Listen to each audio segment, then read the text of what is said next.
Yo, what's up? Welcome everyone to a very, very, very special episode of the Sweatlords podcast. We have what?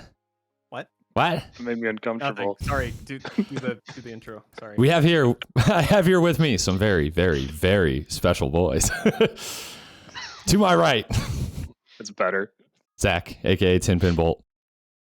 Below me, Hello. Parker, appearing in the flesh for the first time. in a beautiful wooden and it was festive room, but now it is no longer festive.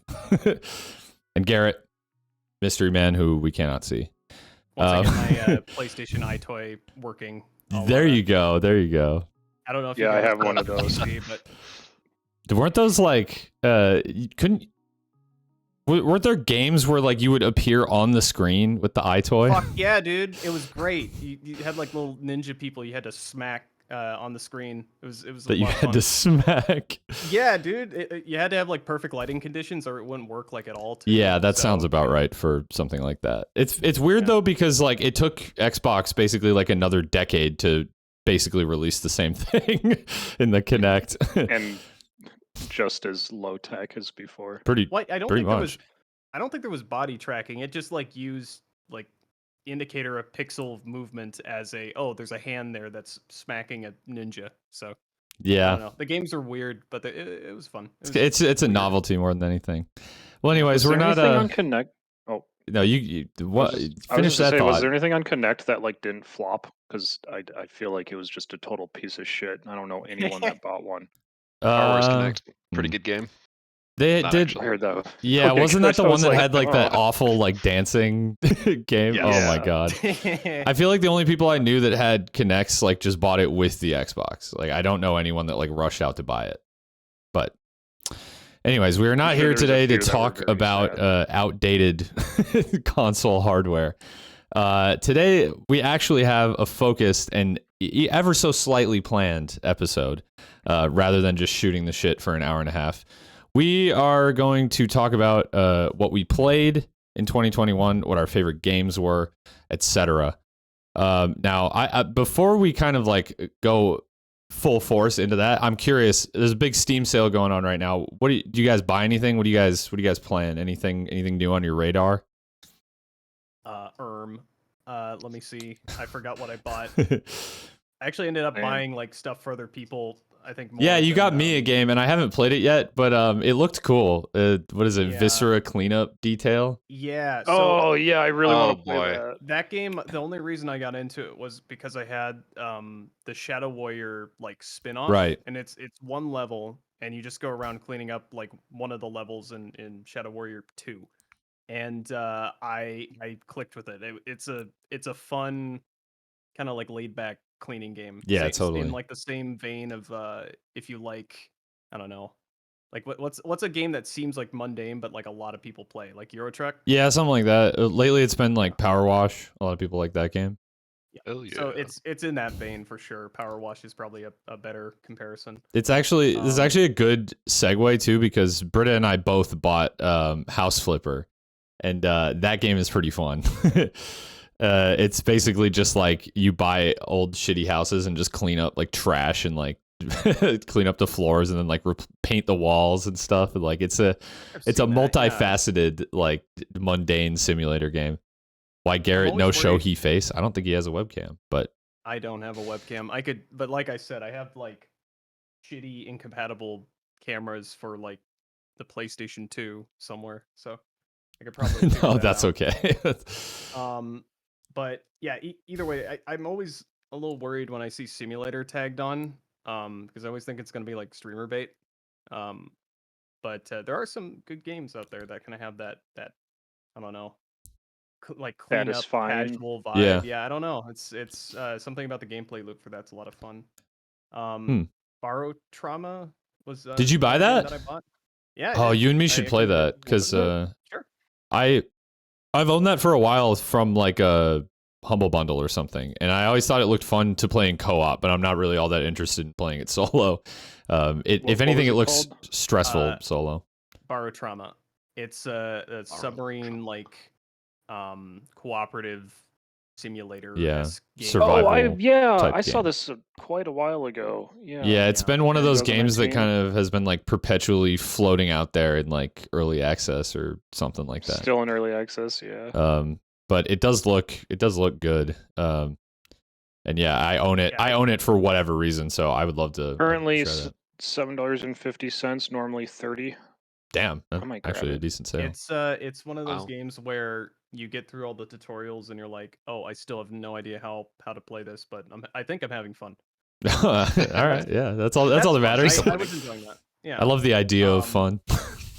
Well, it's complicated. Like sometimes games like that are a little overwhelming the first time you play them, because there's like dozens upon dozens of different mechanics, and there's kind of an expectation that you'll figure it all out over like hours and hours and days. So that aspect is always overwhelming for me. But so far, it's been fun. I'm enjoying Yeah, it or games where you learn by dying or failing miserably over and over again. constantly.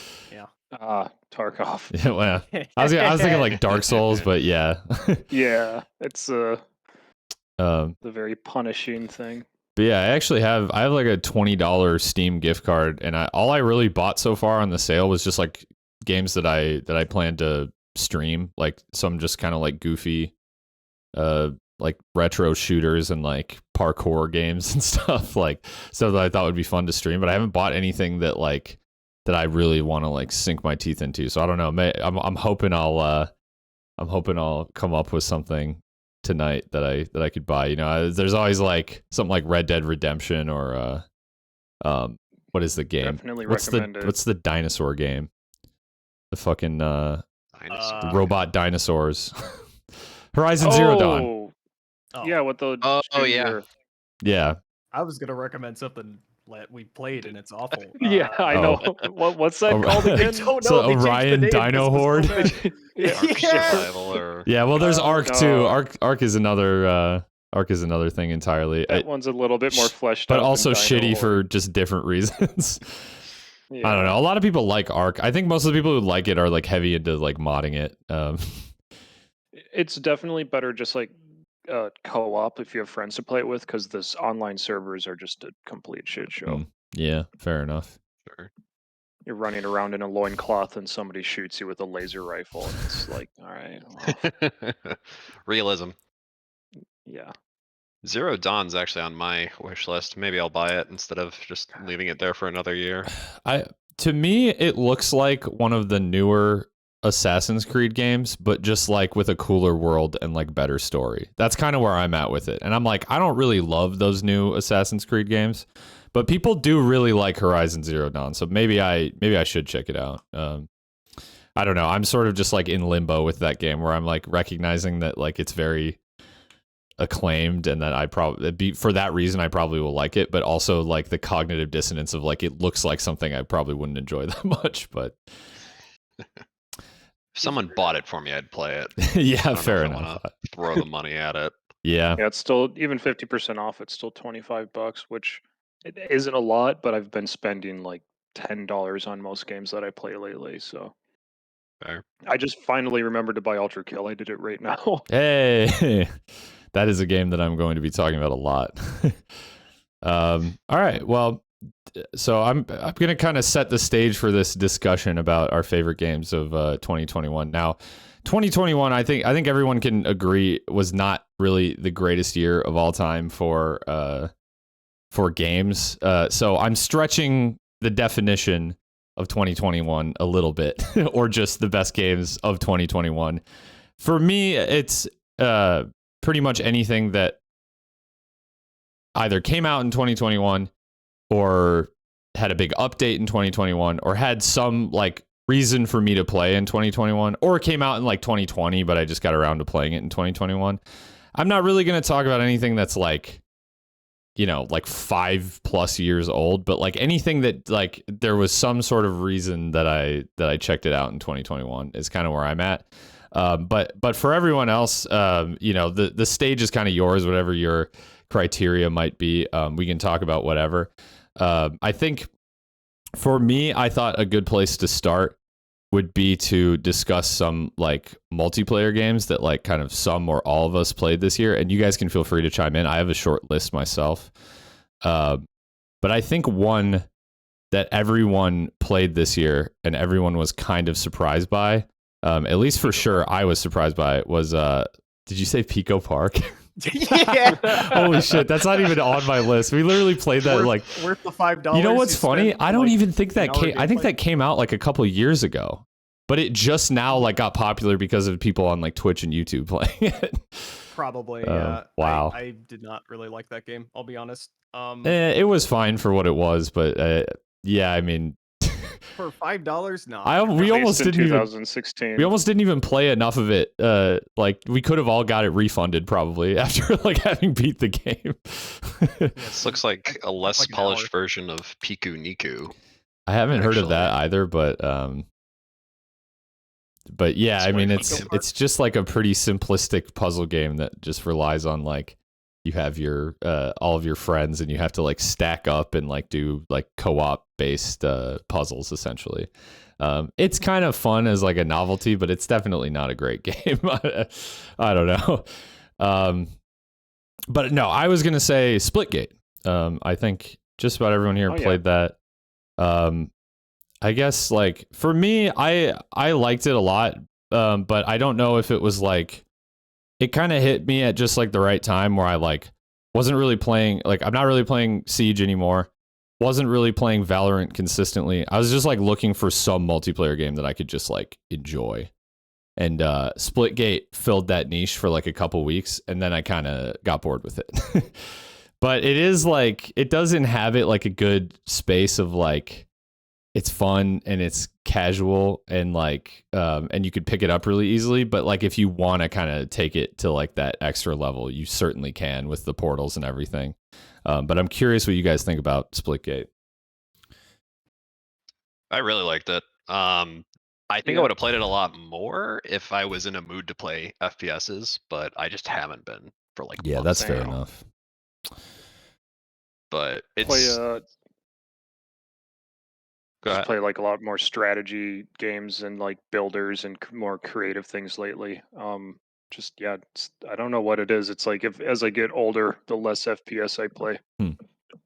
Our reaction times go into shit. I have a little bit of a hot Twitchy take. 14-year-olds just fuck me up. I would say Splitgate is closer to older Halo than Halo Infinite is closer to older Halo. I actually it don't think feels that's a more like super a- hot I- take. No? Okay. Yeah, I can agree. That's all I have for tonight. I'm sorry. I think what I'll say about it is like the thing that sets it apart from like every Halo game is it is just like way faster paced with like the gunplay and like the movement and stuff. And just being able to move around the map with portals is like totally changes the game. Like because it is like when you first look at like the way the players look and the way the guns look, you're like, oh, it's just Halo. But then once you play it, it feels very different from Halo, at least in my opinion. Yeah. Which is why I think the relentless comparisons that those two games got were kind of reductive, because I think Splitgate can absolutely stand on its own. What I hope it does. What ultimately will decide if I revisit Splitgate, because I'm not really playing it right now. I've kind of like transferred my arena shooter energy all to Halo Infinite, but I would like to return to Splitgate. But I think there's kind of this weird phenomenon in that game where the learning curve is like right away. There's like a bunch to learn. Like you got guns, portals, like portal places, and just like how to play with portals. And then it's like it really quickly like flattens out. But then if you want, you can go psychotic with it. Like you can take it to the moon and like learn how to like triple portal and like basically move around the map without actually using your WASD keys. Like, but for a lot of people, that's not like how they want to play the game. So I think the challenge for that game will be like finding that middle ground between that like casual level where a lot of us were, and just sort of like, I don't know, like for me at least, like got bored because it felt like I kind of hit that like early ceiling, or and two, just like the maps I felt like got kind of stale. They could have used more guns, but it is like it's a new game too from like a relatively new development team. But I'd just like to see them like polish up what's there, add some new stuff, and kind of like actively balance the game in a way, like see them add new mechanics and stuff like that, and see what works. Because I think that just like the portals alone isn't enough to make me want to like play that game for a really long time. But I did enjoy my time with it either way. I think they had a really cool concept and they executed on it well. I just kind of want to see them like take it to the next level in next year, and that will kind of be the determining factor of if I go back to that game much or not. Who the hell is Nev? Neve from Catfish. I don't know. Look him up. I don't know like what specifically it is about the gunplay of Splitgate, but it just feels a lot It does better feel than Halo. good.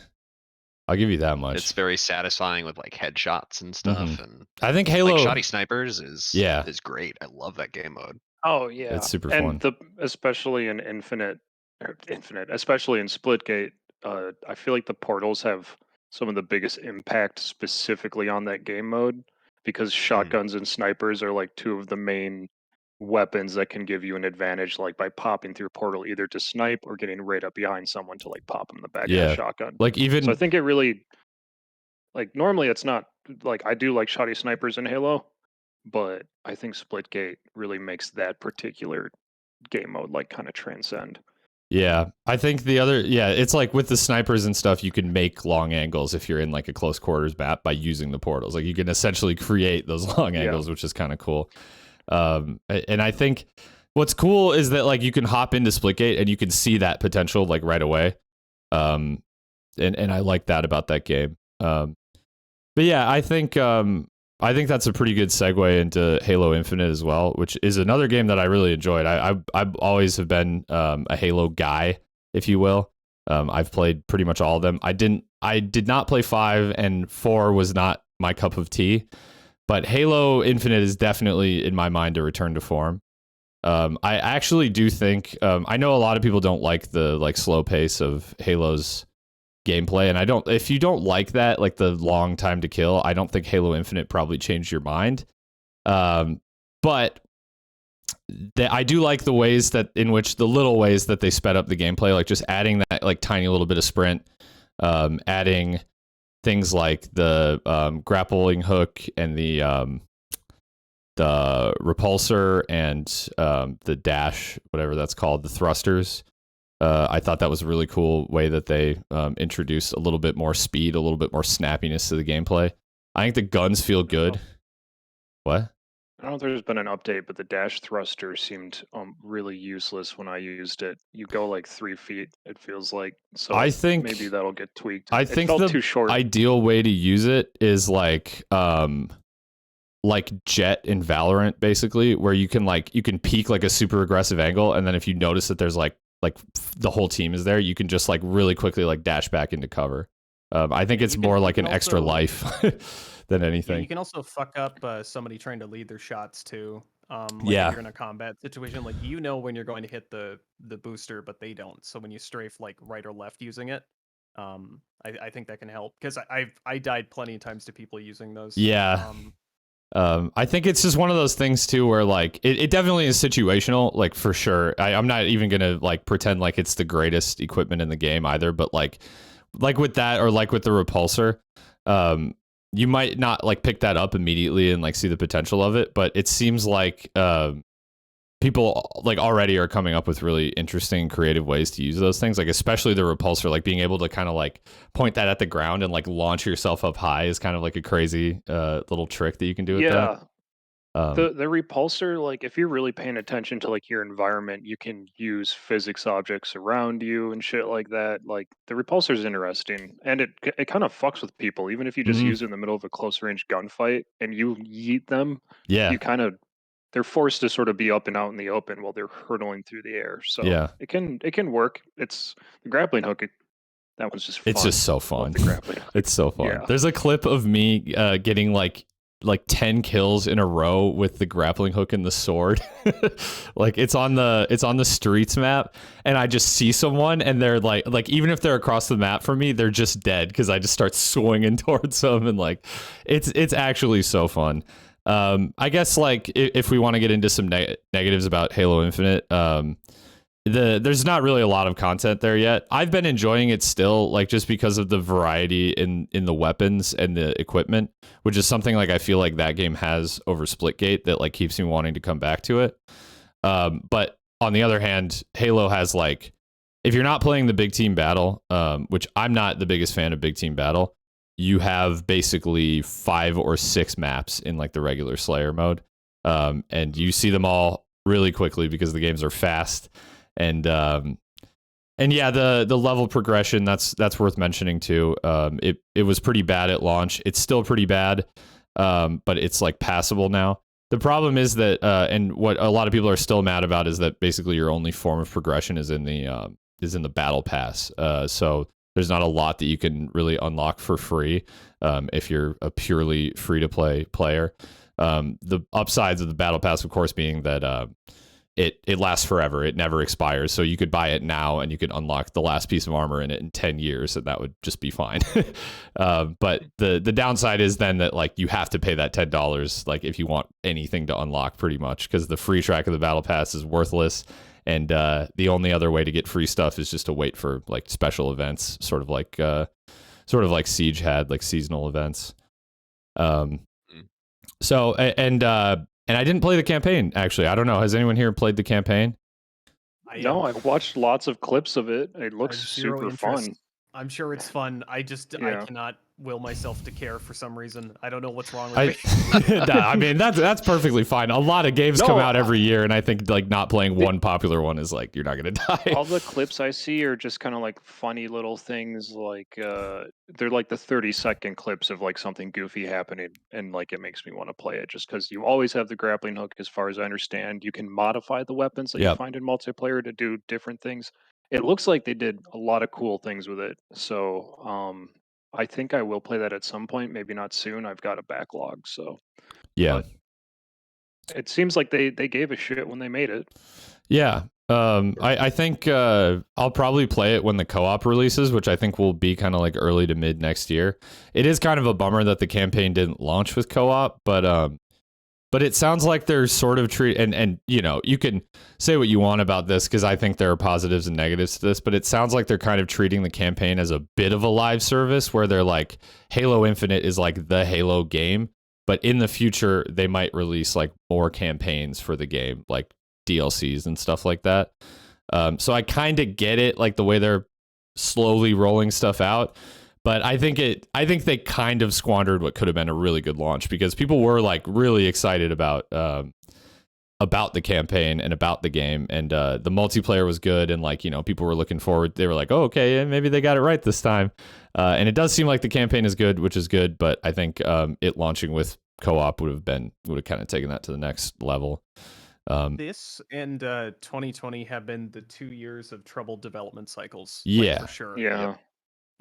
We've it's- seen some like precursors to it, like with certain games that came out like between 2012 all the way till 2019. For Yeah, sure, there was some it's that- nothing new, but it's really culminated in the last couple of years Yeah. to just it's like the just new development cycle is basically like no one seems like they can even figure out what they're doing for an engine a lot of the time. And I don't know if we can blame like lockdowns for like all of them too, because I know there are a lot of It's a factor, companies that- but yeah. sure, but I don't know. It feels like there are more games in early access and more games that are, they're saying they have to push it out. And now anytime a company has like a giant wall of text and they're like, to our beloved fans, Yeah. we are sorry, we have to push this game back. We want to give it the time and care it deserves. I'm like, oh no, it's nowhere near complete. Like that's what that tells It's me every single fucking time now. It's the cursed, like neon yellow text from the Cyberpunk delays,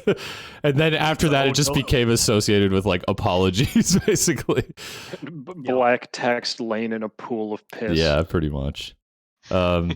All right, but I think that pretty much covers Halo. I definitely agree with what you're saying too, and I think the funny thing is that ironically, it feels like indie studios kind of already had it figured out. So like this has been actually last year and this year have actually been kind of great years for indie studios because it's like they were probably already working remotely and like working odd hours and stuff like that. But yeah, you're definitely right. It's been extremely underwhelming couple years for AAA studios. And Halo Infinite being kind of like a rare success story, especially given that it seemed like the writing was on the wall, that the development was like batshit insane. But somehow against the odds, they pumped out a good game. So I'm definitely happy about that. Even some hiccups and odd decisions aside. I guess so.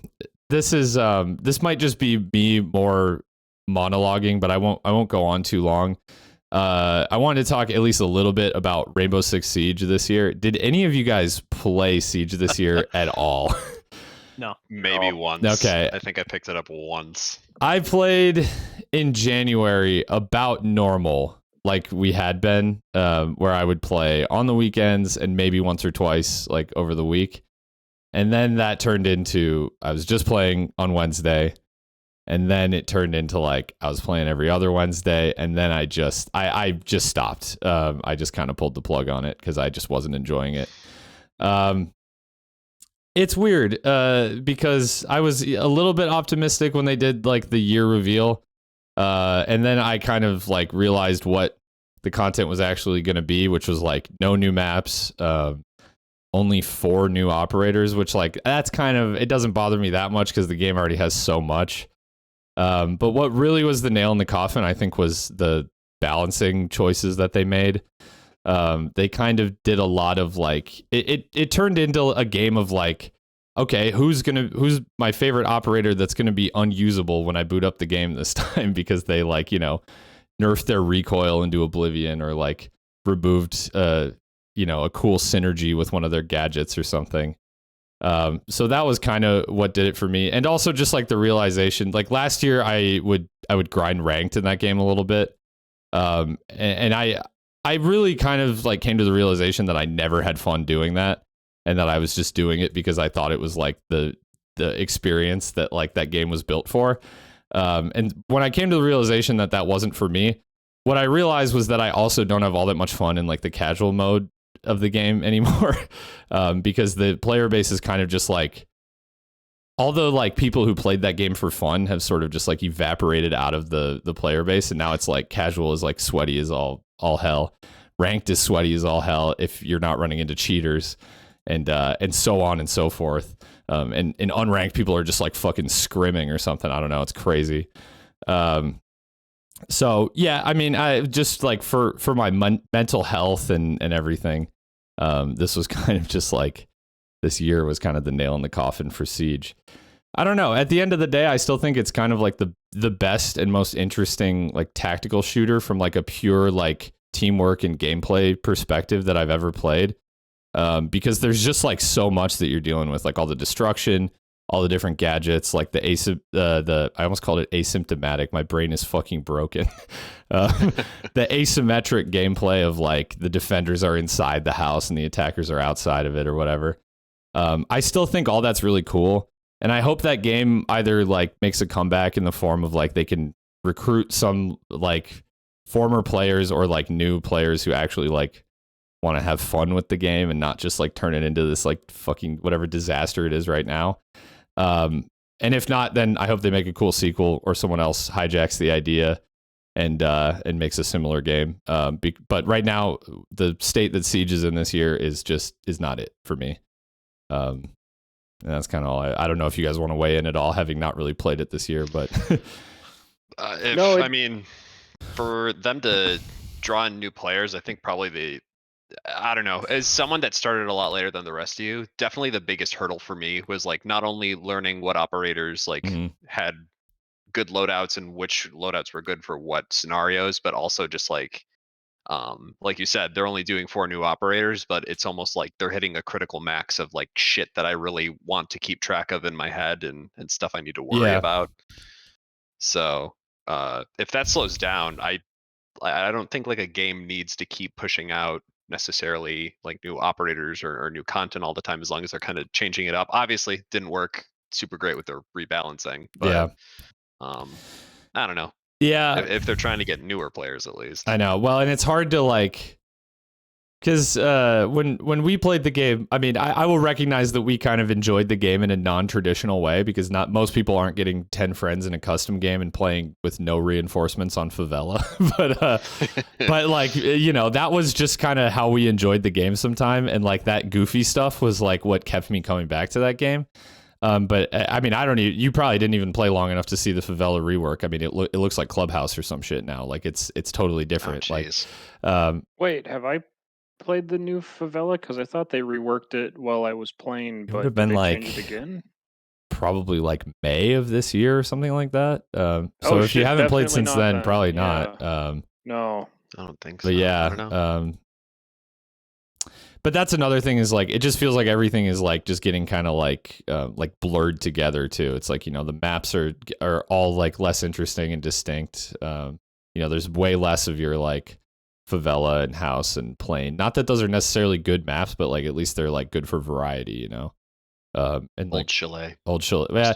Yeah, actually, the new chalet is one that I think is pretty good. But I get what you mean. I mean, it's all sorts of stuff that like everything kind of like got pushed towards like more of a competitive favoring identity to the game. And I feel like the player base kind of followed suit, where like the casual and like people who were just playing for fun mostly left, and the people who stayed were just kind of like the sweaty competitive people with professional aspirations. Yeah.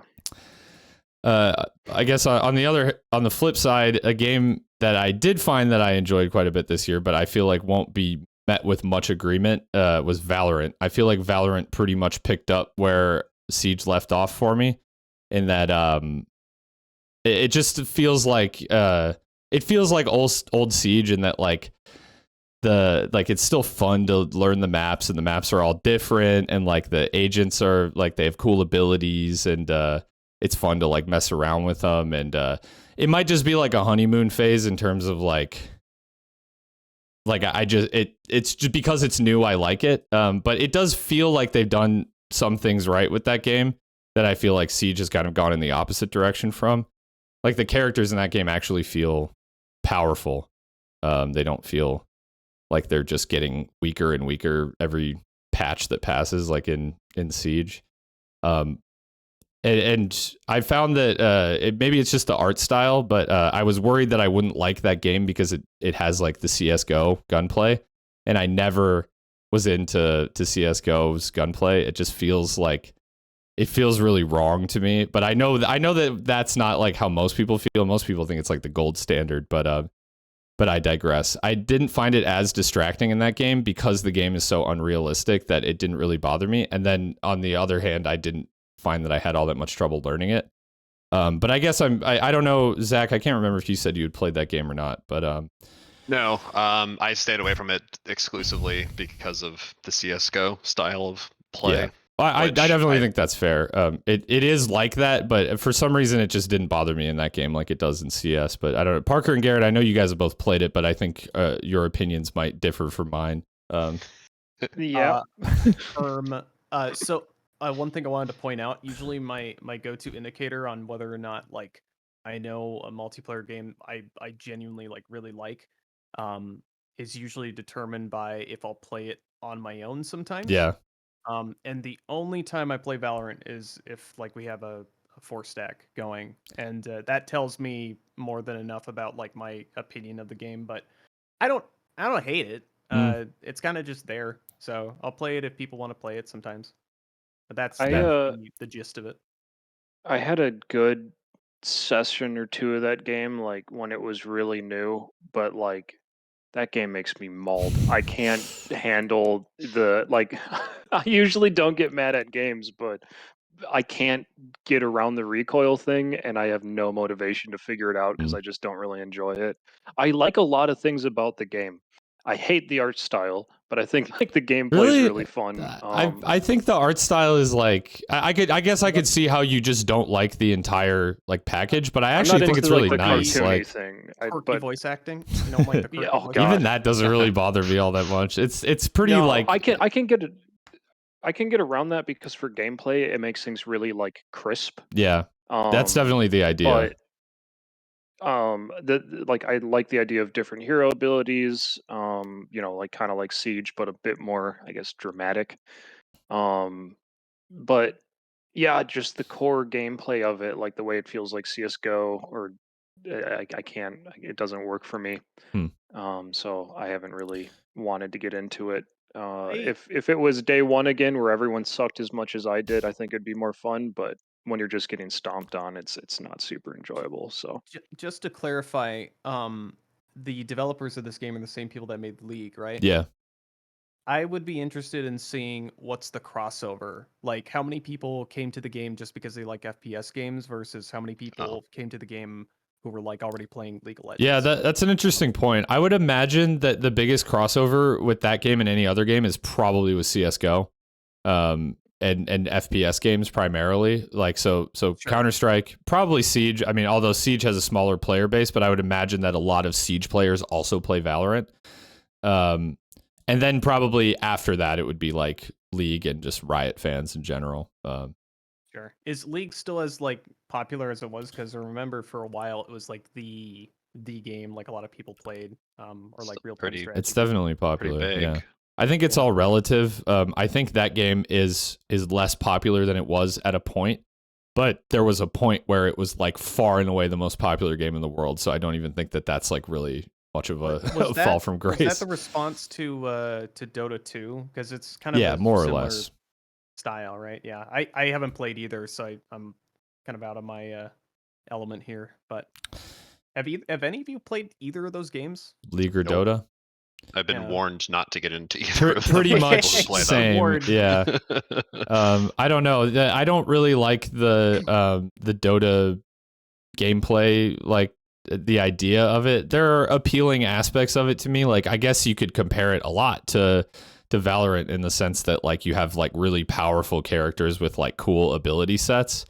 But I just can't get into the like slow paced kind of like style of just how like the matches play out in that game. And honestly, like I know Cam, who's not here right now, but has been on the show before, is a big fan of like professional League, and he sent me some like clips before and just be like, look at this amazing pentakill, and I'll just be like, it looks like he's doing fucking nothing. It looks like he's walking forward and I 5 never know people what are the dying. fuck's I'm just like, going I don't get it.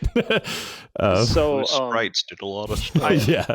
I looked this up because you mentioned the player count. So it looks like in the last couple years, August 30th had the least. August 30th, 2019. There's 3 million active players. Last 30 days, 11 million. Okay. They had like a 25% spike in November 2020. In November for League. Oh, interesting. Yeah, I don't know why, but it's gone up like 7 million in the last couple of years. So I was gonna So say I don't know what that happened this there. year, the show Arcane came out on Netflix, which was very popular. It was the show that did. dethroned Squid Game as the current like most popular show on Netflix. I even Really? considered watching it, and that's saying Yeah, I something. I honestly might watch it. People are saying that it has like it has characters and like lore from League, but like you don't have to play the game to understand it or enjoy it. But I think that like caused a spike as well. The only thing that I'll say to those numbers is if those are Riot published numbers, like they might literally just be like publishing like active accounts or whatever. It doesn't necessarily mean that people are playing the game more. But who knows? You know, that's all because they control their own numbers because they don't run through like Steam or anything like that. It's all anecdotal. This is active.io or activeplayer.io. Yeah, but I don't think know where they these get numbers their come number. from, I think so. they get their numbers straight from Riot, so Riot can publish whatever they want, Yeah, basically. but they have It's like .io in their name. Apparently, It's so April 30th, 2019, they had a 20% drop, which seems crazy, but Servers yeah, were I don't. down. for the whole month. For the whole month. Yep. Yeah, pretty that much. would kill a game. probably. Holy shit. Yeah. Yeah, that would be awful. I don't know. I almost feel like if a game went down for a month, when it came back up, it would like make news, and everyone would like a lot of people would be like, "Whoa, it's back up! Let's hop on." Well, you remember the there was like a whole. I don't even fucking. I have never touched Roblox in my life, but I know about I have. the Roblox like servers going down and there being mass chaos. If It's you really think funny. it's garbage, It's garbage, and childish, get Uh, off of my page. Oh Christ. Yeah, no, like large scale multiplayer games like that, like going down just for like an hour costs them millions of dollars Yeah. sometimes. It's ridiculous. Ugh. All right, I think I'll close that chapter on Valorant. But I had a few other games that I want to throw out there. These are less so like competitive multiplayer games and more so like co-op or just otherwise kind of much more casual games. But I wanted to run through these, and the first two I wanted to talk about especially were like games that kind of really had their come up in 2020 and are sort of not in maybe necessarily the greatest of graces in 2021. The first of those games is Among Us. I know you guys all played Among Us because everyone on the planet played Among Us in 2020. I did not play Among Us. You didn't play it at all? Recently, though? That's a bold-faced lie. You didn't play it at all, Garrett? What? Yeah, No. you did. You played it with us like the other week. Of course. He's No. fucking he's sus. Among Us. I will never admit that I played that game. Getting caught. It's like getting caught committing a crime. How many hours? Well, here's the more embarrassing thing. Let's see how many hours. I have 33. That's episodes. actually a really good question. Let's see how many Among Us hours I have. Oh, I hate that. And how much of the time 57, was baby? how much of the waiting time was lobby? spent circling crates in the? I mean, you could say the same lot of it, thing yeah. about Siege too. How much 21.4 time was hours. spent just mashing your space bar and trying to just get going custom back game And then teams. going, this is still pretty unbalanced, and then you. I have just 33 manually do hours it in the anyway. game, so yeah. I have Um, the most. Damn.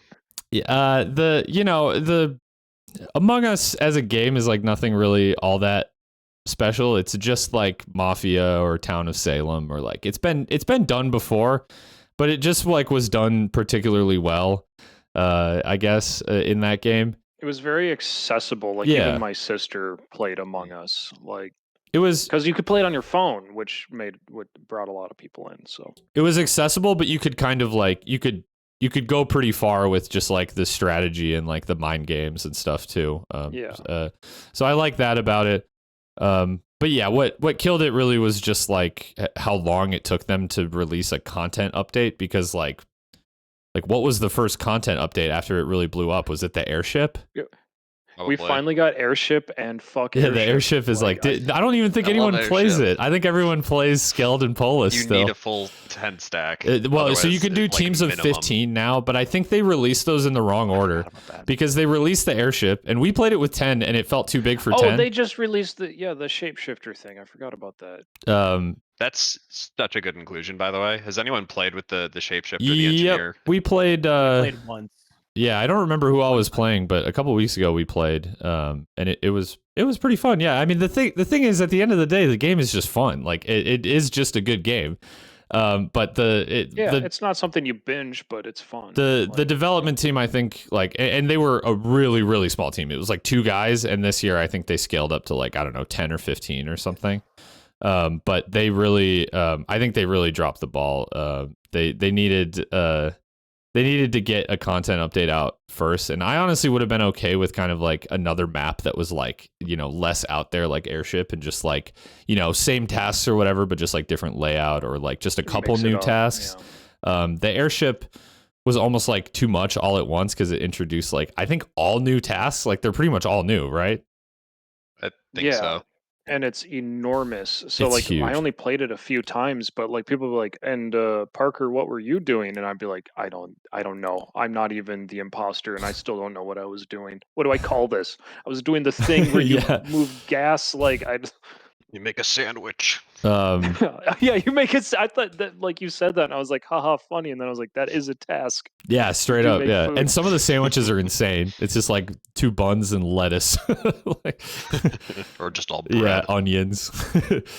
Oh god. But yeah, so I think they probably, if they were going to do the Airship first, they probably should have released it with the like 15 player lobbies. But then the real update that got me actually interested in playing again was like the engineer and the shapeshifter and stuff like that, because that definitely added like a fresh take to the game. And I guess if you like the classic gameplay, you can just turn it off anyways, so there's pretty much no downside to it.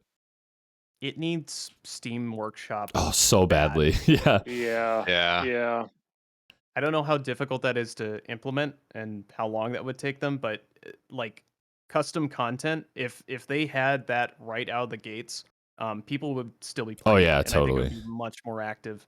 Now, granted, it probably still has a huge player base, but I would think it'd be doing a lot better if it had the option for custom content. Same thing goes with the fucking mini golf game that we like, but didn't have a workshop for like Golf with your several friends. years. Yeah, and then like other people made their versions of Golf with Your Friends Yeah. when it had workshop, and those actually did pretty well. I don't think it overtook Golf with Your Friends, but it certainly was a competitor to try to kick the developer's ass and say, hey, you need to have this option for like player content. Mhm. So Yeah. People in my chat are saying First Class Trouble is really good. I haven't seen that game, but I'll have to check that out. There are like that's the other thing too, is with Among Us like out and as popular as it is, there are some copycat games out there now, and some of them are actually pretty good. not that or is it okay for us to talk? I don't know when it came out, but is it okay to talk about? You can talk. We can talk about Space whatever. Yeah, I mean, we did actually like we discovered more or less. I won't say we because I know Parker had mentioned this game before this year, but Yeah, it was a Mandalore gaming video right. that revealed it to me. But we did discover Unfortunate Spacemen this year.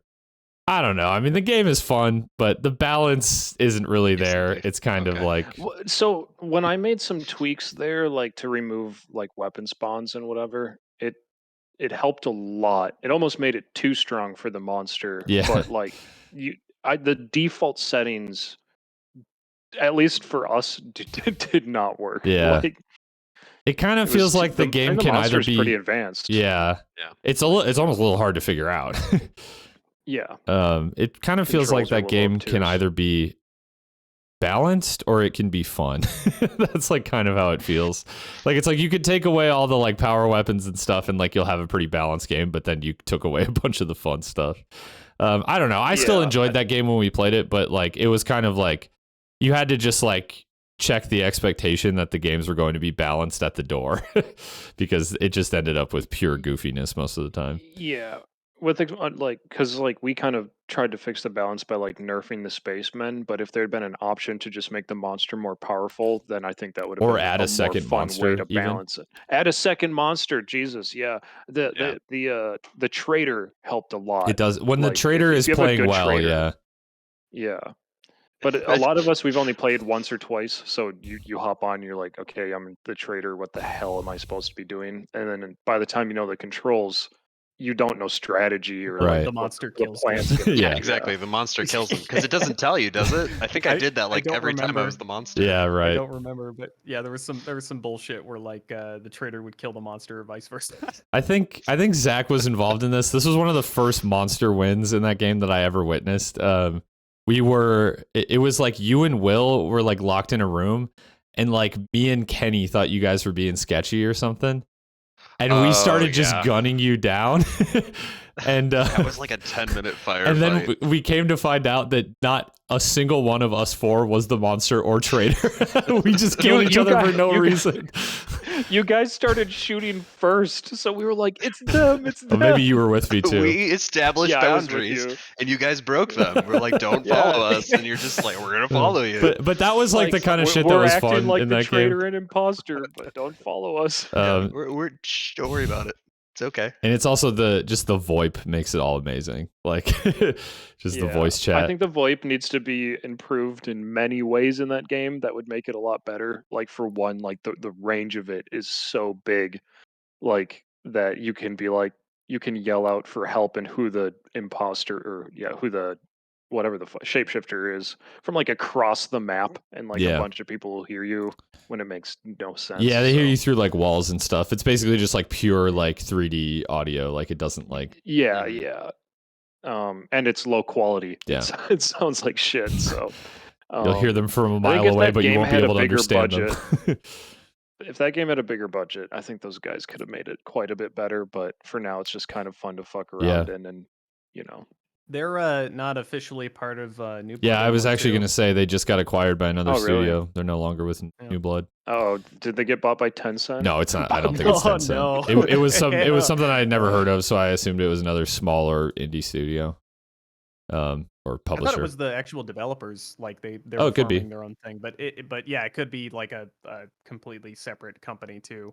But I thought that was a brand new company being formed for the game, but I could be wrong about that. No, you definitely might be right. I don't know any better than you do. Sure. Well, another game I wanted to mention this year was or like it from last year that kind of like bled into this year a little bit was Fall Guys. Did you guys, any of you guys play Fall Guys this year either? Oh, a little bit. Yeah, a little we played. We don't need to talk about it for very long, but Fall Guys actually I think is kind I of don't own Fall Guys. Oh yeah. I was thinking of Human Fall Flat. Oh yeah. We did play that this year, but that isn't on my list to talk about. Human Fall Guy. But Fall Guys actually, I just like tiny little nod to that game. Actually, pretty good in 2021. Some of the updates they rolled out, like it added the content that I felt like should have been there when it launched, like just a good variety of maps, good variety of modes. And when you can get into a game where there's a full 60 players, which sometimes is a challenge because it doesn't seem like all that many people are playing it anymore. I think it's still decently healthy player base because of consoles and crossplay and stuff. It's actually pretty fun still. So shout out to that game. It's not totally dead in 2021. It's actually mad decent in 2021, I would say. It kind of makes me want to play like fucking Monkey Ball.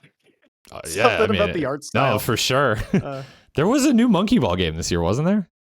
Yeah. I totally did not play that too. The Fall Guys soccer minigame is still ass. Yeah, some things never change. Yeah. Okay. I have a couple more that I wanted to talk about here. At least in terms of multiplayer games, and then I can kind of open the floor to you guys. A game that I don't actually, yeah, it did have a big update this year, but I also just coincidentally was just like craving it and played it a lot this year. Was Risk of Rain 2. That game, it's not a this year game, but it is just like a phenomenally good game. Like it's just so fun every time I play it. And I don't know why like I felt this way. I know some people, like for some people that's just like a boot up whenever and just kind of like fuck around game. I actually felt compelled to like kind of grind like the unlocks and like actually try to get like decent at like having good runs in that game this year. It didn't totally come to fruition because the game is at the end of the day just fucking hard. But it was thank you for the Prime sub. Parker. I don't have anyone else I'm giving it to. I will take it. I will take your Prime.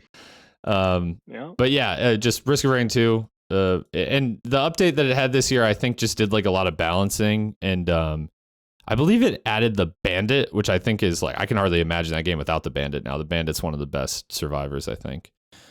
He's super...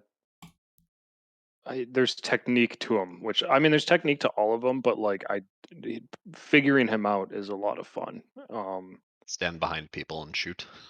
Yeah, pretty much. Well, remember, Nick, we unlocked the captain together, and he is really interesting too. He walks like a fucking dead turtle. Yeah, right. I mean, that's kind of like I actually really like him. The Artificer too is like, it's just really like, I don't know, situational. Like it's harder to. Probably, I think Artificer's my favorite just because like you're not that powerful, but you try to control the battlefield. Yeah. She has really like specific like builds that work really well for her. And it's just kind of the same way with Captain too. Like you have to build really specifically to get powerful with her. But yeah, I just like Risk of Rain 2, I believe next year is getting its first like DLC, which will add stages and bosses and new survivors and stuff like that. Oh, cool. Things that aren't Mithrax. Yeah, pretty much. Yeah, maybe it'll be like an alternate ending. I think it's adding like a game mode, but I don't know what it's adding to the Gup. That's like an enemy I think that they're adding. Gup. But it'll be play a game called Gup. There might be. Or no, that's Muck. Never mind. Muck. That's another game that came out this year that's actually not on my list. Probably for good reason. We didn't play that much of that game. We played like maybe 2 hours. Yeah. Total. It's okay. I like the developer of that game, Danny. I like his videos more. Well, I should say I do like his games, but like, but Muck was kind of like it was like a meme game, like just a bit of a meme game. And it was fun, but it's not like you can't really take Muck all that far. Like it just kind of exists. I mean, I didn't play Crab Game, but Crab Game was another one of his games this year that was pretty like phenomenally successful. In the wake of Squid Game's success. But yeah, I like his YouTube channel. His games, I think Carlson, like the game that his like pet project that he's working on, like he's kind of like funding that game with all of his random YouTube projects. I think that game will be pretty damn good when it releases. It looks sick, and apparently there's a demo you can play. But yeah, his little one-off meme games. I enjoy the video more than I enjoy the game, but it's all fun. Is Carlton the Australian guy? You showed me at some point there was a YouTuber that was a game developer. No, that guy's no. Carlson is the game by Danny, who's the guy who made Muck and Crab Game. But the guy you're talking about is Randy, I think his name is. Like his YouTube channel is just Randy. Yeah, I think he stopped making videos because they were like stressing him out. Did he? Damn. And he wanted to focus more on like making just games in general as opposed to documenting them.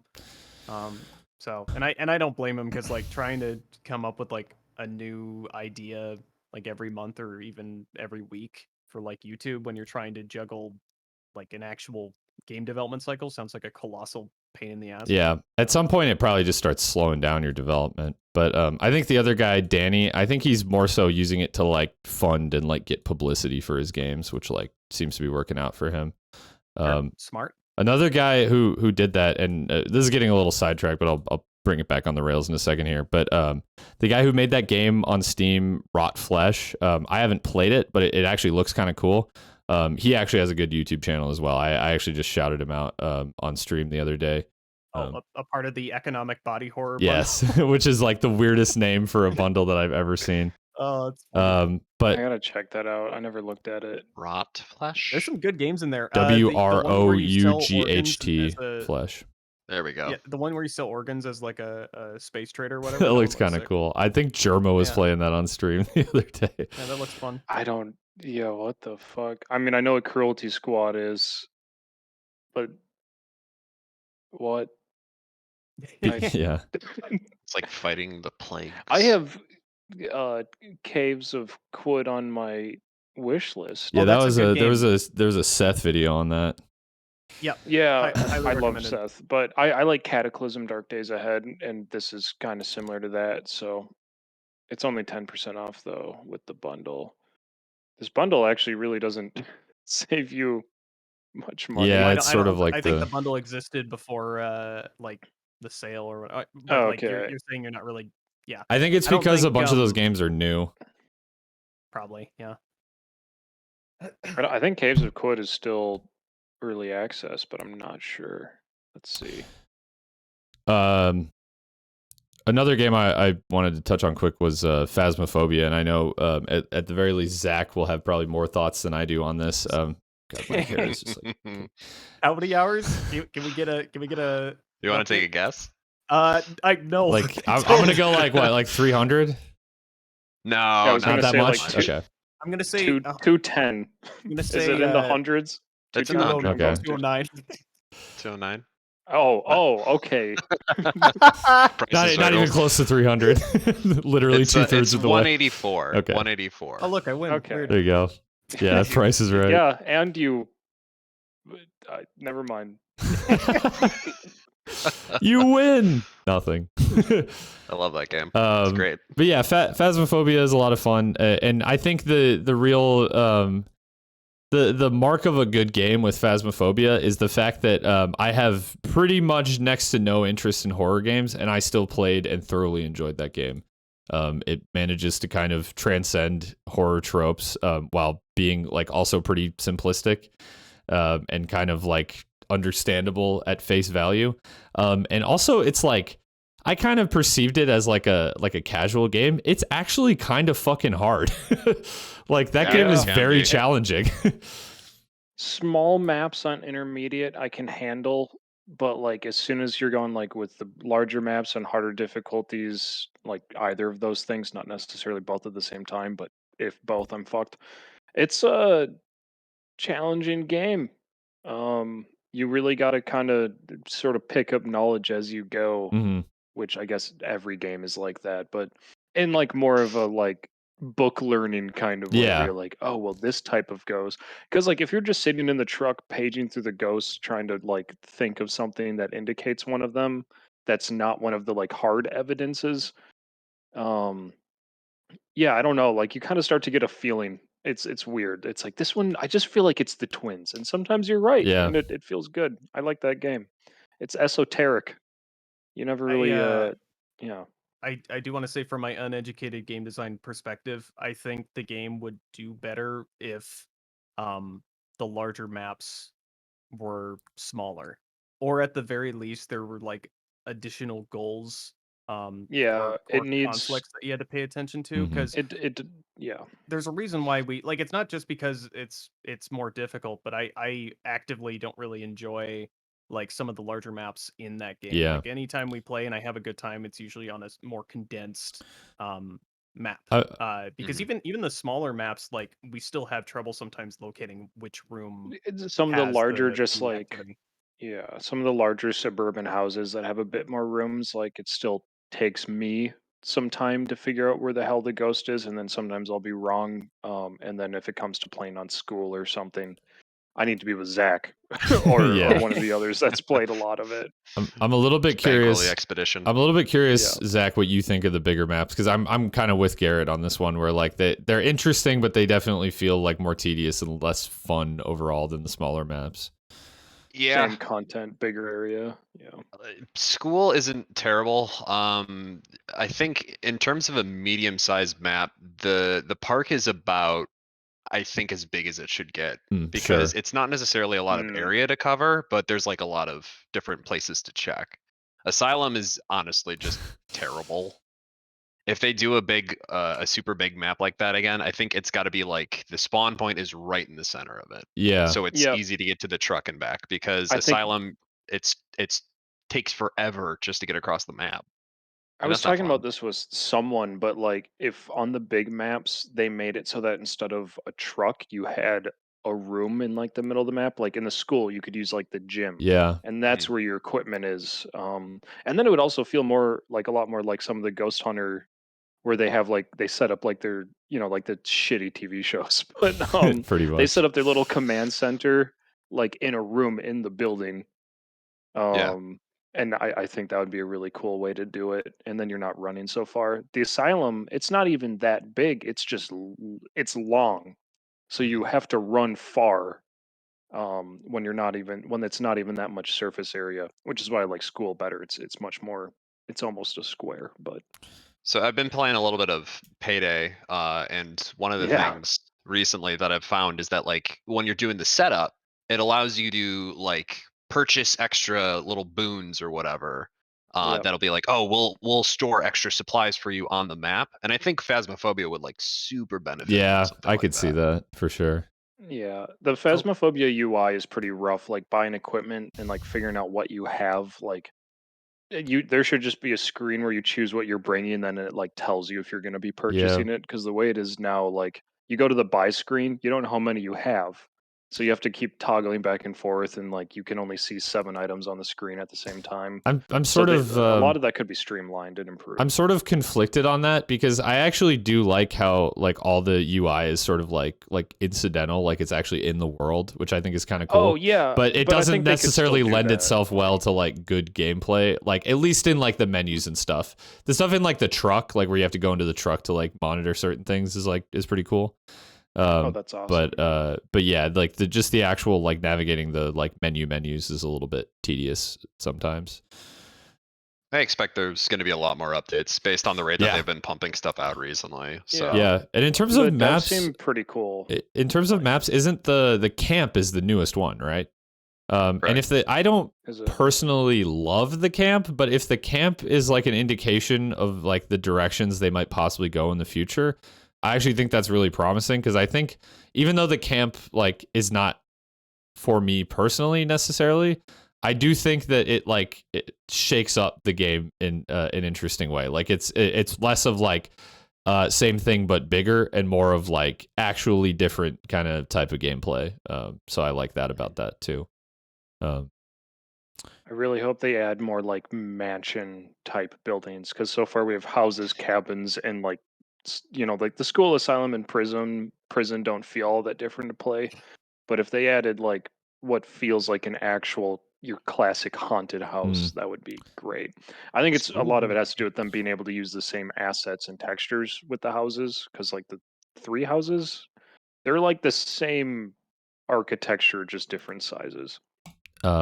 Yeah. Um, Are there any like medium-sized buildings that they could do? I mean, like the cabins are pretty big. yeah, Honestly, but it seems like they No, jump. that's It seems like they jump right from like houses, like bigger size houses, to like all the way to Yeah, like a Right. school. Like they could do like a college dorm or something, maybe like a smaller, Library? like a library. Yeah, The library would be good. could be good. Yeah. Yeah, so I think there are definitely like more ways they could improve that game, but all in all, just with like the core gameplay, I'm pleasantly impressed that like that game made me enjoy a horror game, which is like traditionally Yeah. a genre that I just like that I don't really care for. I just find that like I don't really mind jump scares, but like I don't like it when the game is like just jump scare simulator, which it tends to feel like a lot of them. Doesn't play Lunch Lady or Slender Master or whatever. Fucking lunch lady. Yeah, people who like horror games have been Fuck is abused Lunch Lady? a lot. It's not a good. It's not a healthy It's a game. relationship. Oh, Don't people I know what speedrun this that game? is. I'm sure they do. Yeah. All right. Well, so that's all I really had for multiplayer games. What I think I'm going to do here is I'm sure you guys have games that I didn't mention that you would like to talk about.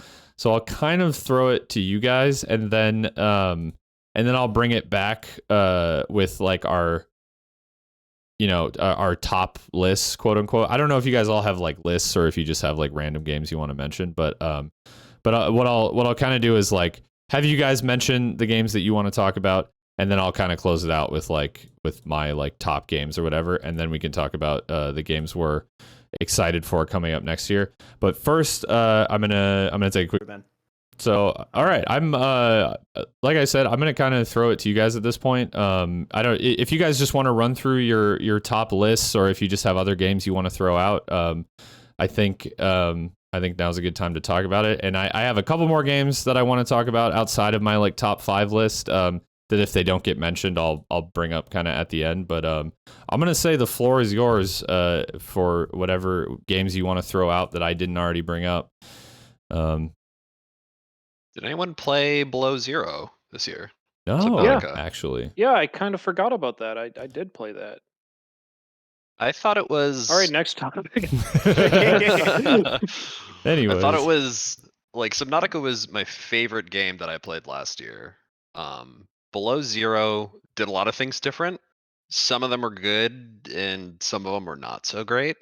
Yeah, I didn't think it quite held up to the base game, or I guess the original game, because it is standalone. But yeah, I think we kind of agree on that. Sorry, what were you go on with what you had? Yeah, the story is garbage. And like the thing that I really loved about the original is that a lot of what you got from like the PDA entries and trying to figure out what was going on was all Yeah. very subtle and laid back. And this one is just like you have a character that's like constantly talking and monologuing and eventually also talking to another character. For spoiler reasons, I won't say who, Yeah. but it just like immediately pulls me out of the immersion. That's weird. Of, like Yeah. being And trying the to original, survive. the writing was so good in the PDA entries too that I actually read them, which is saying something Yeah. because like I'm usually not patient enough to do that. But the Mhm. original Subnautica, I think for me one of the biggest downfalls was the atmosphere.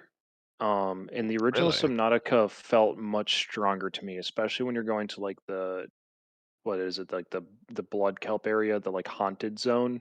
Oh yeah. And yeah, and that like I felt a much stronger sense of, I guess, discomfort in that game. In fairness, you kind of adapt to it over time, so maybe in Not me. Below Zero, I was kind of like, all right, I've done this before. It's just like a different Leviathan floating around. But I didn't quite get the same feeling. Then again, like even near the end of Subnautica, like the original, I'd Well, go into that haunted zone. I never remember what it's called. I think it's just I called think it's Blood called the Kelp Zone. Blood Kelp Kelp Zone. Zone. Yeah. And like it still makes me just want to leave like the whole time. Like I'd go there to find the entrance to like the final underground area and just be like, fuck, get me out Yeah. of here. There's like not even anything dangerous there. But like the PDA says, it's like this satisfies 7 of the 11 requirements to induce fear in humans or whatever, and you're like, oh yeah, it Yeah, does. it's It working. Great. induces fear. Thanks, PDA. It doesn't Yeah. help for sure that I don't know. I didn't come close, like remotely close to dying once Mm. in Below Zero. The number of No. like hostile entities, especially Leviathans, I think there's more Reapers in the crash site in the first game than there are big Leviathans in the entirety of Below Zero, Yep. which is And kind of the sad. smaller threats were often more passive, like you just had to dodge them. They weren't like chasing you, like the jellyfish or whatever, which made a pretty big difference where like it's like if you see one you're like, oh, I just don't run into it, versus like you see one and being like, all right, cool, I'm gonna turn around now and run. Right. Like the subterranean mushroom zone in the original Subnautica with the giant snake things that came out of the mushrooms, that freaks me the hell out still. In I Below love that Zero you're like, area. oh yeah, it's beautiful too.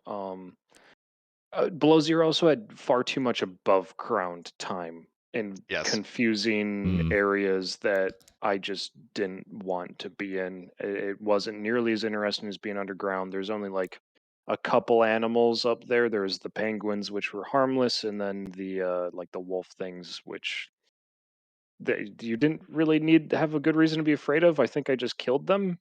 Uh, Yeah. yeah, There's the worms, but the I don't know. Like once you get one of the vehicles, they stop becoming an issue. Mm. yeah. That thing only like attacked me once, and I'd be in its area, and I'm like, I Yeah. would know. Like, I just wanted to see it, so I was like purposely Right. putting myself in danger to see it, and it like attacked once. Going into its caves was kind of cool, but it doesn't attack you in its own caves. It only comes out above That's ground. bizarre. So yeah, And I realize uh, we're kind of ragging on the game a little bit. I did like this yeah, game. yeah. I'm It's comparing it still to the original. great. That's the Yes. problem. It's still a very good game, and I recommend it. It's just Yes. not as good as the original. It's where the original is a lot more like there's a lot of open ocean. Below Zero kind of explores, all right, what if we kind of like lean into claustrophobia and like there's a lot of confined spaces and some of the biomes in Below Zero are just gorgeous and to really fun to explore, like the lily pad area. I won't Yep. like if the first time I went into the biome called the tree spires, there's a creature there that I'm not gonna spoil because like when I saw it, it was like, My favorite holy biome, fuck. though. I love Yes. the trees. That's the spookiest one for It sure. is. Like, But Even like just yeah, the name sounds when you cool. see this thing, it's amazing. It's worth it. It's yeah. so cool. It's yeah. It is not a bad game by all. It's a very, or by any means, it is a very good game. But It sounds to me I- like the problem from what you guys are saying is like lack of direction almost. Like they just kind of like took it in too many different directions from the it first did game. try to do too many things. They focused Any a new lot on like the things. above ground exploration, and there was yeah, like you know the you go to the person's like base at one point, and like you only Mhm. go there once, and like you grab a few things and leave, and it's like this somebody. It's like a cool area. Like somebody spent time on it, but it almost felt like something that would be in more of a RPG. I don't know how to like it. It just didn't fit into the rest of the Hmm. game. Like the isolation feeling of the original Subnautica lended to its atmosphere a lot better. Whereas you're talking to multiple people in Below Zero, and I don't know, you feel like you're just exploring it as opposed to being lost there, I guess. Yeah, that's a good way to Yeah. put it, honestly. Yeah, I think I mean it's almost sort of like in Fallout 4 as well. It just seems like the voiced protagonist maybe wasn't the way to go with that series either. Yeah. And if they're gonna voice, and because you have so few options, like they almost may as well have made it so that you didn't even have choices and it was scripted cutscenes. Right. Um Interesting. because I don't know, it just kind of made it a little scuffed. You had so much less dialogue. I don't know if anyone here has played the original Fallouts, but just like the stark difference between, you know, being able to tell someone to fuck off and then like you never see that quest again versus Fallout 4 where you say no, I don't want to do it, and the guy's like, well, here's the info if you change your mind. And you're like, oh. No, it's just another flavor of yes. Yeah, it's yes, sarcastic yes, no, but actually yes, and then I don't know the fourth yes, but one, which is funny. just holding S so that you just back out of the conversation. Yeah. Or but walking away. Well, yeah, Below Zero is kind of, it's a game that fell off my radar a little bit. It kind of just launched and then I like promptly forgot about it. But because it is a Subnautica game, I will almost undoubtedly play it someday. And honestly, nothing you're saying is really like deterring me from it either. I'm like, I'll still probably enjoy it, but yeah, I think what you guys are saying is along the lines of what I've heard about it. It's like similar enough to the first one that it's fun, and just kind of diverges in enough ways that it's a little odd. Yeah, and the fact that the original still kind of captivates me is I've been playing that since like alpha when a lot of items were like gray boxed, and I still love it. Like the base building. I never did. Did you do much base building in Sub-Zero? I couldn't be Below bothered. Zero, yes, I rebuilt my entire yeah. base once I found there's like, if you played the original game, there's like the multi-purpose room. In this game, they have a even like bigger Yeah, multi-purpose room. So I was like, oh yeah, I'm making I a just did bare double decker base. necessities. I was like, all right, I got my crafting room, my moon pool, and oh, the vehicles. That was another down. I liked the idea of the space truck the submarine Sea truck truck, thing, yeah. but it wasn't like having a sea moth, and it definitely wasn't the feeling of getting the what's the bigger one in the original? Cyclops. Nothing can beat Cyclops. the Cyclops. No, Oh, because yeah. you still never had like an interior area to go run around in. Like It you wouldn't didn't fit. have the That's a the problem. feeling of accomplishment though of like building that because you were just adding modules to the truck.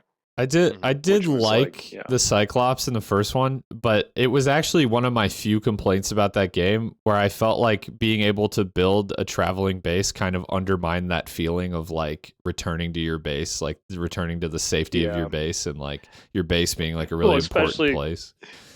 It recharged. I don't know if they ever patched it, but if you put batteries in there to charge, it would charge the batteries at like 150% efficiency. That's so patched. It is patched. You had infinite power. You could charge the Cyclops batteries in the Cyclops for less power than what the Cyclops used to charge them. Oh my god. Which was hilarious because you'd be like, all right, I'm just I got batteries. I can go forever now. All right, yeah, I didn't even think about that game. Still very fun, I forgot very about good, it. but yeah. It made me think of something else, and I already forgot what I was thinking of. It does make me think of BioShock 2, though, in a weird way, because that game was kind of panned. And I feel like if it hadn't been a BioShock game, people would have liked it. But after playing BioShock 1 and going into BioShock 2, it kind of like ruins your it's eating dessert before dinner, I guess. I'm willing to give that game a second try. I had the predisposition that it was going to be similar to the first game, and it was, but I don't know. It's something how each level was presented. I guess didn't meld very well with me the first time I tried to play. I also may have liked it a lot more than a lot of people did, just in general. I didn't love it. You're talking specifically BioShock 2, Parker? Yeah. Which came out this year, so we can talk. Well, we could talk about whatever. That's the issue. That's why, like, I'd go over some of the things that I played, but they're all like older. Like I finished. I say, Garrett, talk about whatever you enjoyed playing this year. I think that's fine. Dude, Dishonored 2 is so fucking good. I don't want to though. I don't want to derail Zach because he kind of took the reins there. I don't know if you had other games that you wanted to throw out, or if Subnautica was kind of. I mean, I'll try and keep them relatively brief, but of one that I generally recommend to most people, at least to try the demo of, and I know this one's been pretty popular recently, is Inscription. Mm. If you Watch like Ryan play it. roguelike elements, or if you like deck building games, or just like puzzle games in general, and this one kind of has like an interesting story to it as well. Yeah, Good flavor, good atmosphere, great visual style. it's very high on my list. In fact, that might be what I spend my $20 on. Do it. Yeah, I mean It's fun. that's one of the rare games that comes out that I'm like it pretty much checks like every single one of my boxes of things that I enjoy. And the only thing that put me off of it slightly was the price tag when it launched. But even that, based on how good I heard it was, is kind of a moot point. It just sort of was like, maybe I'll just wait for this on sale. But now that it's probably not on a deep discount, but it's probably worth what I pay for it. Yeah, I think I put about 10 hours into it, and they just released a mod, I guess, for it that they're still kind of developing and testing. That without explaining or spoiling too much, you play through the game. It is roguelike in its elements, but there is an end. Sure. But if you just like playing the game for what it is, they added a mod where it's like you can just loop through this endlessly and get as far as you can go, and add on more challenges, make things more difficult, and kind of customize it to your whims and wills. And it does have some slight horror-ish elements to it. Nothing that'll necessarily probably spook you too bad. Maybe not even phasmophobia levels, but enough to unsettle you, I would say. I will say that I watched a little bit of someone who was streaming that game, and I clicked off because ultimately I didn't want to. I realized that an important pivotal moment in the story was coming up, and I didn't want it to be spoiled. But I found the animations in that game to be very unsettling and jarring, and I think that was like, there's something weird about it because it's kind of got that like low poly style, like pixelated style to it, but everything moves in like a really like jerky and kind of like really just Linear. strange, almost like inhuman way. And I found just like the entire kind of like atmosphere of the game a little bit unsettling, but I liked it. I was like, it's a very unique art style and presentation. Yeah. So yeah, I think pampered with little bits of humor here and there too. Yeah, well, it's made by I don't remember the developer, but the other game they made was like Pony Island or whatever, which is another game that's kind of, it's something like that. I think that's what it's called actually, but that's another game that's like notoriously like kind of absurdist video game. It's funny you mentioned that. I actually played a game this year that's really similar to that, where apparently Pony Island's kind of better than it, but that's the only way I know what Pony Island is. In fact, I'm gonna buy that right now. What was the game you played? Let me double check the. Oh, Buddy Simulator. I haven't heard of that. Interesting. Oh It's, wait, I think I know what that is. Yeah. Yeah, it's sort of that genre of like innocent, but then I a was- giant juxtaposition to Right. like disturbing. creepy pasta video games. Yeah. Well, don't call it Doki that. Doki Literature Club or Yeah, whatever. that's another good example of that. Yeah, like where the game is sentient. The whole thing behind Buddy Simulator is you're playing a game with like an AI in it, and the AI like slowly like he like makes a video game like for you, and then it's all creepy. But and it's you can slowly reveal sort of like the background plot by finding like hidden text documents, which actually just adds a text file like to the game files that you have to go like into Windows and read. It's not in the game, which makes it with like Doki Doki where you like go delete her file to like win the game or whatever. But that theme, I guess. I enjoy games that deliberately go out of their way to like seem innocent enough, and then suddenly there's a giant turn. The unfortunate aspect is if you have it spoiled for you, though, because I think there's a lot of kind of around the culture around games where a lot of people want to watch games before they buy them.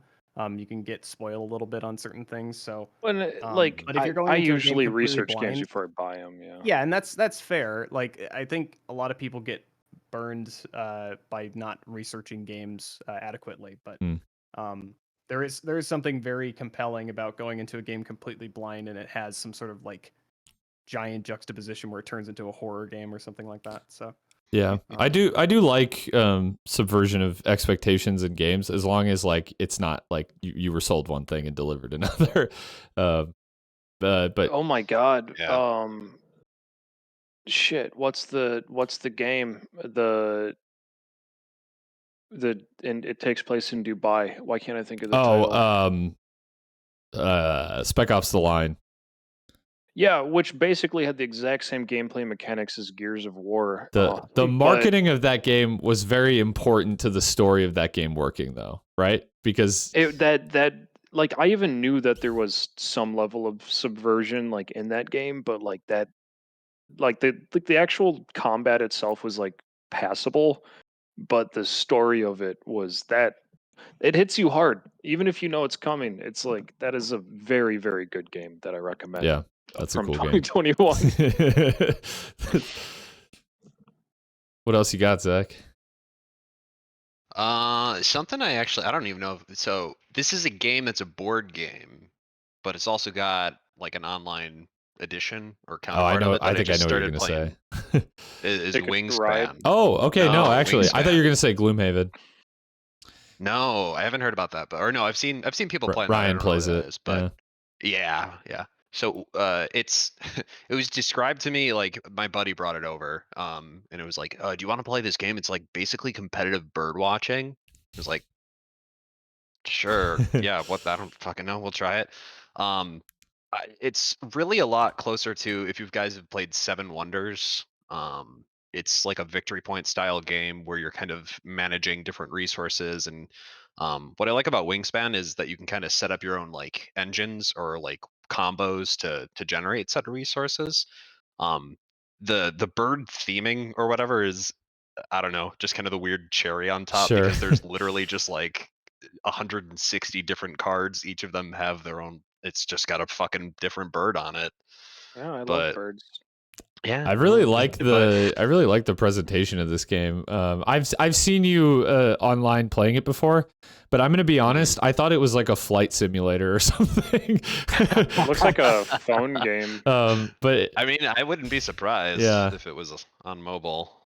but it's not. It's It's pleasant simple enough to looking. It be. looks like almost like a Wes Anderson movie or something. Like, I kind of like that. I don't know how many games do this, but like maybe if Civ or something is like this, but you can, when you play online, you have the option to join a lobby that you have 5-minute caps on your turns or like 72 hours to take a turn. Hmm.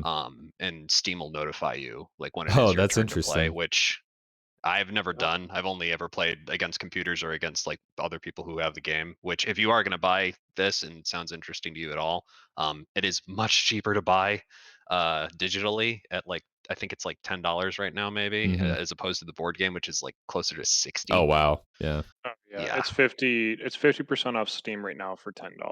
cool. But yeah, I've been having fun with that. Yeah. Then I could probably spend 20 hours talking about Monster Hunter Rise. I was gonna say World over Rise, but yes, Yeah. yeah. Well, that's the problem. World over Rise. Rise Yeah. is. I finished World. I have completed that game in its entirety, and I could easily play more with like a different class. It's just it's I enjoy that significantly more than Rise, but Mhm. you still finished Rise though, right? I did. They are just now getting to the point where they're releasing content that's actually like worth the time and challenge. I am really saddened because my first Monster Hunter game was 4 Ultimate, which came out on DS, and the amount of like love and care that went into all of the DLC and stuff that came out for free as just like, hey, every month we're putting together, we have a collaboration with like fucking Capcom this or Nintendo that, and all these fun quests. And then in World, we had that like one Witcher collaboration where they Which actually was got the voice actor who plays Geralt of Rivia from like yeah, Witcher 3. That was so very weird. I weird. almost forgot It about was that. super weird, Yeah. but it was like really cool. And it's like, wow, they took a lot of time and dedication to do this. And then Rise comes out and it's like, yeah, we're only doing stuff with Capcom internally. Also, they're all really boring quests. And oh, but you can buy stuff. We have cosmetics you can buy if you want to do that. It's just like, oh, please don't tell me you're going this way, Capcom. I just scratched the surface of Monster Hunter World this year. I was playing it with one of my friends, and to be honest, I did actually really enjoy what I played, but it was sort of just a matter of like, I realized how much of a time sink that could end up being, and I had a lot of other stuff on my plate, and I just didn't get back to it. But it is a cool game, and it's kind of a bummer that that Rise it doesn't quite live up. But yeah, it's still great. I like a lot of what they did. And it's weird to say, like, I didn't feel like I got my time's worth out of the game when I dropped like 200 hours into it. But I also put like maybe 800 hours into 4 Ultimate, and I think I have somewhere closer to 500 hours in World and Iceborne. So it just, like, comparatively, it was so much less for not as much to do. But I don't know, it runs surprisingly well on Switch, which I was not expecting at all. It uses the RE engine. And it's about to come out on PC. I don't know what that player base is going to be like, considering I feel like a good chunk of the people that probably wanted to grab it already grabbed it. Yeah. It's not going to have cross-play or cross-saves, which is a good thing, honestly, given Switch internet. But yeah, I would know. imagine that that game was probably like tailor-made for the Switch, and it's just being ported to PC, unlike World, which I get was made for PlayStation, right, exclusively at first, or am I wrong about that? It was on Xbox as well. I don't really know the release timings. It came to PC not too much later. Yeah, it wasn't too much later, but I thought there was maybe some sort of timed exclusivity, but maybe they just released the PC port later. Entirely possible. Yeah. But either way, like the timeline suggests to me that they probably built it for Switch, which would explain why it runs better on Switch. But yeah. Yeah, I mean, I don't know. Switch, like, I love my Switch for a lot of different reasons, but it wasn't like really, it hasn't really taken off with like the first party stuff, which is, I feel like, kind of why most people buy Nintendo consoles. It's actually become kind of like an indie game box for me, kind of. I mean, because in terms of Nintendo stuff, like, Zach, I believe you played, you said you were playing Metroid Dread. I haven't gotten into that. Yes. But you know, it's just been like Zelda and Mario, and otherwise, like, it's pretty much just been indie games. So I'm just like curious. Dread is worth it. That's what I've heard, and I didn't like really grow up playing Metroid games. I have played Metroid games before, but I didn't necessarily favor them to other Nintendo titles. I played a little bit of what's the 3D GameCube one, the Metroid Prime. Prime series. Enjoyed that, but yeah, I the thing is that in hindsight now, maybe it just didn't land as a kid, because they are definitely like a little bit more intense and like adult games for from Nintendo. But now in hindsight, I'm like, well, I really like Metroidvania games, so I would be surprised if I didn't like, you know, the old 2D Metroids, and which this new one, obviously not old, but it isn't more of an homage to those older Metroid games.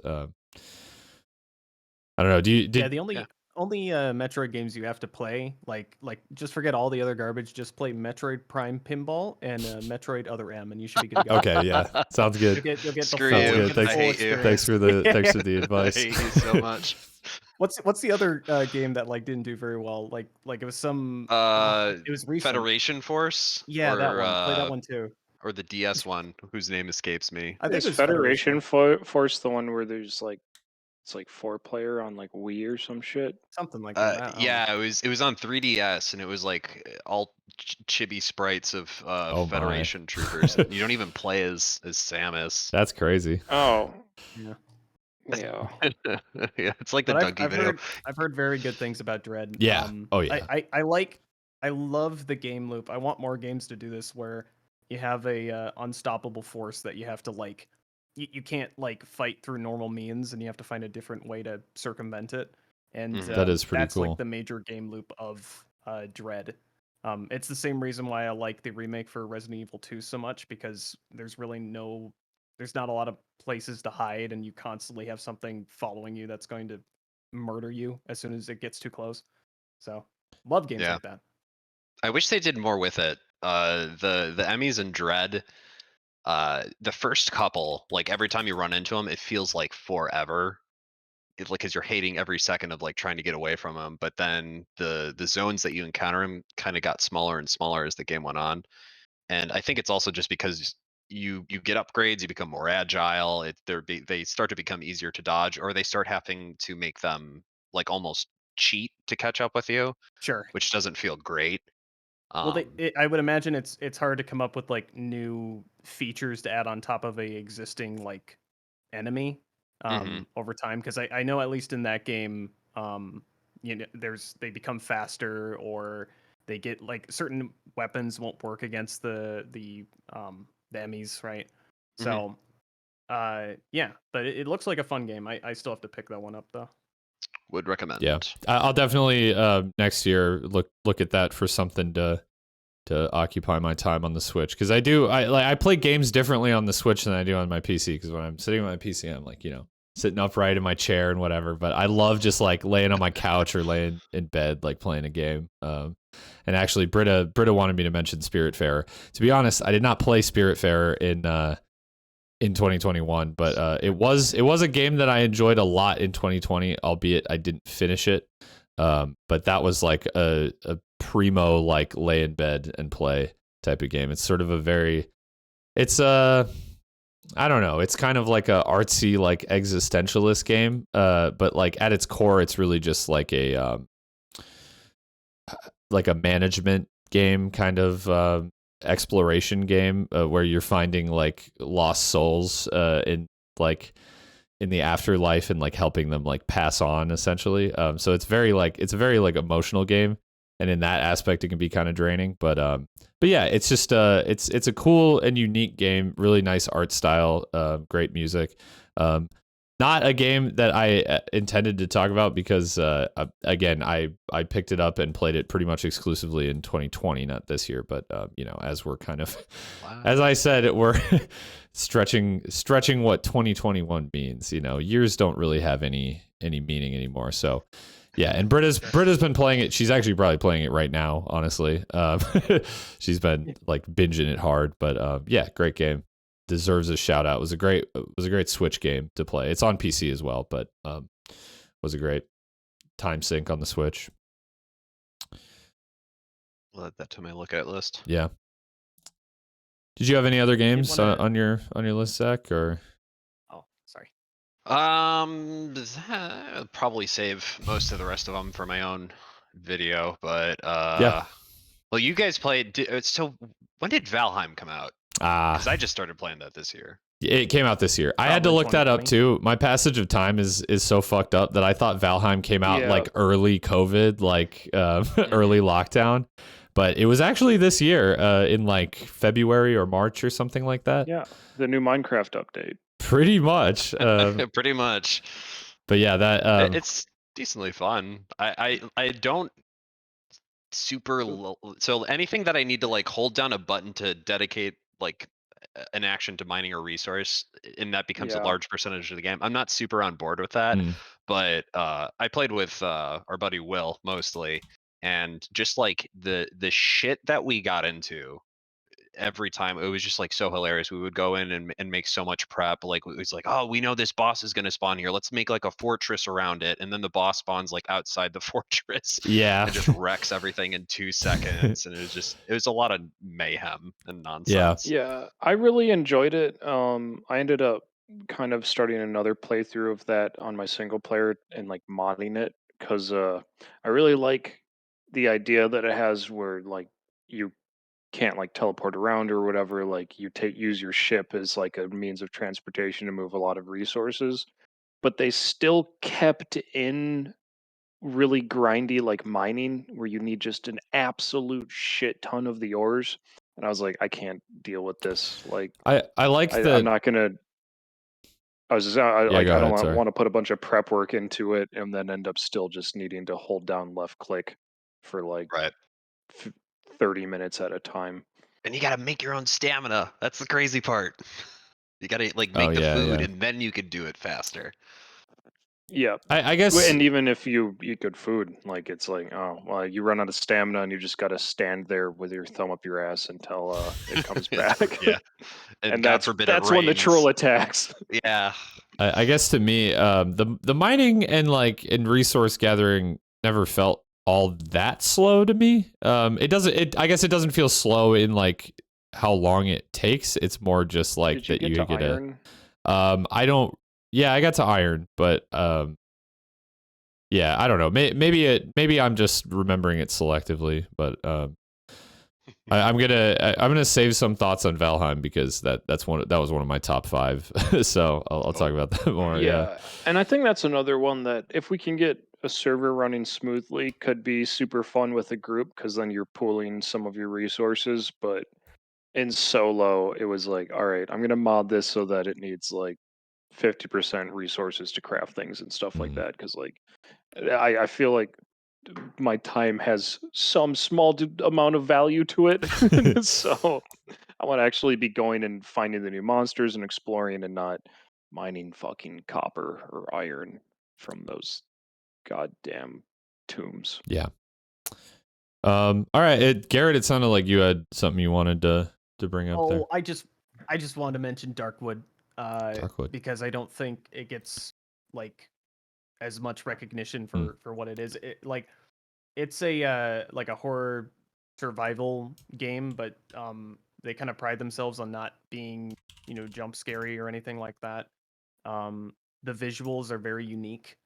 If like a top-down game like that isn't, your favorite thing, you're probably not going to like it, but I did finish it and I did enjoy it a lot. But it's very, very good at building atmosphere. And I found myself, I got sucked in multiple times. I usually couldn't play it for more than like 3 hours, but still, like it was a wonderful game. And highly recommend it. Yeah, it's only That's been on my $5 or backlog for $4.50 right yeah, now. yeah, it's cheap too. I heard everything you just said except for the name of the game. What game? Darkwood. Yep. Dark. Yeah. Oh, is that the top down one? Yeah. Yeah. That needs to go in my. I that's another one that Mandalore reviewed that looked really fucking good. It's really good. I was an idiot and I got lost frequently, and the nighttime cycle where you're supposed to kind of barricade everything was 70% off. Yeah, I'm gonna buy it straight up. I've heard nothing but good things about it. Like basically everything you're saying about the game, I've heard from other people. It's funny though because I look at the game and like the art style is beautiful and definitely eerie, but I'm also kind of like I don't understand how a 2D game could be scary. It's good at build. Okay, so scary in the sense that it builds tension really, really well during like the night cycles. And I think the game starts to get a little bit weaker around chapter 2. And chapter 2 is shorter than the first chapter. There's only like 2 major chapters in the game. But just like the art style itself, the individual stories that are told, it was a good motivator for me to like continue it and complete the game in its entirety. But yeah, like it is one of those games that I think takes a little bit to get into because I didn't really think I would enjoy a top-down horror game. But just, turn off all the lights, put on a pair of headphones, and just let the game just introduce you to the environment. And it's fun though, for sure. And I can see myself coming back to it at some point. Cool. Because there are multiple endings to it. So yeah, I mean, I literally am like throwing it in my cart right now because it's $4. Yeah. I have a piggyback on that one, and that's Someone Lives Under the Lighthouse. Oh, I haven't even heard of that. Not a top down, but like a very retro graphic style. You can even tweak like the dithering and whatever in the settings. and it's far more psychological. It's a pretty short game, possibly maybe a little overpriced. I don't know if it's on sale right now. Is it Take a quick is it look, even on but Steam? yeah, It it was is. it one fairly lives under the recently got. No lighthouse. one. Did I say someone? Yeah, it's Yes. no one. um, someone does live under the lighthouse. Oh, I love though. this art style. I'd say that's a spoiler, but you can probably figure that out from the title and the fact that it's a horror game. But What, you mean someone lives under the lighthouse? What are you Spoiler talking alert. about? Jesus. It has oddly poor recent reviews, but maybe that's because he just updated something where the game's exe wasn't in the patch. So Wait, for real? yeah, this is like like one developer. Gotcha. I think it's like a single dude, and it's a fairly short game, but one with a lot of replay value, and you actually have to replay it to get like all of the to get the good ending, basically. And if you kind of go into it blind and try to figure out what's going on, like it's pretty interesting to like look at the context clues of what's really going on. The game changed a lot since it was like kind of an early access, not on Steam sort of thing, but very interesting. Like this It's recommended name is misleading. I What wonder a if comment. was this ever part of Haunted PS1 or has anything to do with that? this is definitely that like genre. Yeah. I don't know if it has anything to do with that, but it's sort of like we were recently talking about analog horror. It's that kind of thing where it's like, oh, it's I think even the game's description on Steam is basically, oh yeah, one of these days you finally decide to take out the box with old CDs, mostly old games covered in 10. Yeah, like the whole concept is you find an old, like basically old PC game that's Oh, so that's it's kind of cool. analog that's a horror then? creepypasta. Yeah. Okay. Through and through. It is really interesting though. Same with Buddy Simulator, good psychological horror. But Someone Lives Under the Lighthouse has a pretty good impression. It's makes you feel things. Fear being one of them, obviously, but Cool. Yeah, I hadn't even heard of that. Well, Garrett, did you have anything else you wanted to shout out or top games from the year? I've just a couple more. Yeah, go for it. I won't say too much about it because I think people are aware of them. But yeah, Dishonored 2, I mentioned earlier. Wonderful. Just I'm pretty sure I like it more than the first one after like Yeah, I'm with you mulling it there. over for a little while. I might have to go back and play the first one again because I literally haven't played Dishonored 1 since it came out. But just in terms of level design, The Good Doctor, Clockwork Mansion, and Crack in the Slab are all very, very good levels. And it's stuck with me, so I know it's a pretty good game in that sense. Yeah. I've been trying to think like what are some negative aspects. I guess like some of the other levels are a little bit weaker, but I still enjoyed a lot of what I played, and I can see myself replaying that game at some point. Yeah, it's funny that you bring up Dishonored 2 because I replayed Dishonored 1 and the DLCs this year, and I did that all on stream, and I made like videos for it and stuff. And I definitely was and still am in the same camp as you, where I think I like Dishonored 2 a little bit better. But going back to those original games definitely gave me an appreciation for just like the tightness of the design of those levels and the encounters. Knife of Dunwall is a very, very good piece of DLC. Yeah, I really should go back and play the DLC. The whole DLC actually, because it's basically one campaign, but it has two parts. It's the Knife of Dunwall and the Brigmore Witches, and I have to agree with Garrett that I think the first part is better, but the second part basically wraps up the story and kind of bridges it into Dishonored 2. So it's definitely worth playing as well. And yeah, that first level of the DLC and like the Whaling Factory is just like an incredible like just set piece moment in gaming when you walk in and see that gigantic whale. Like it's so cool. And it's just a beautiful really little piece of like incidental world building too.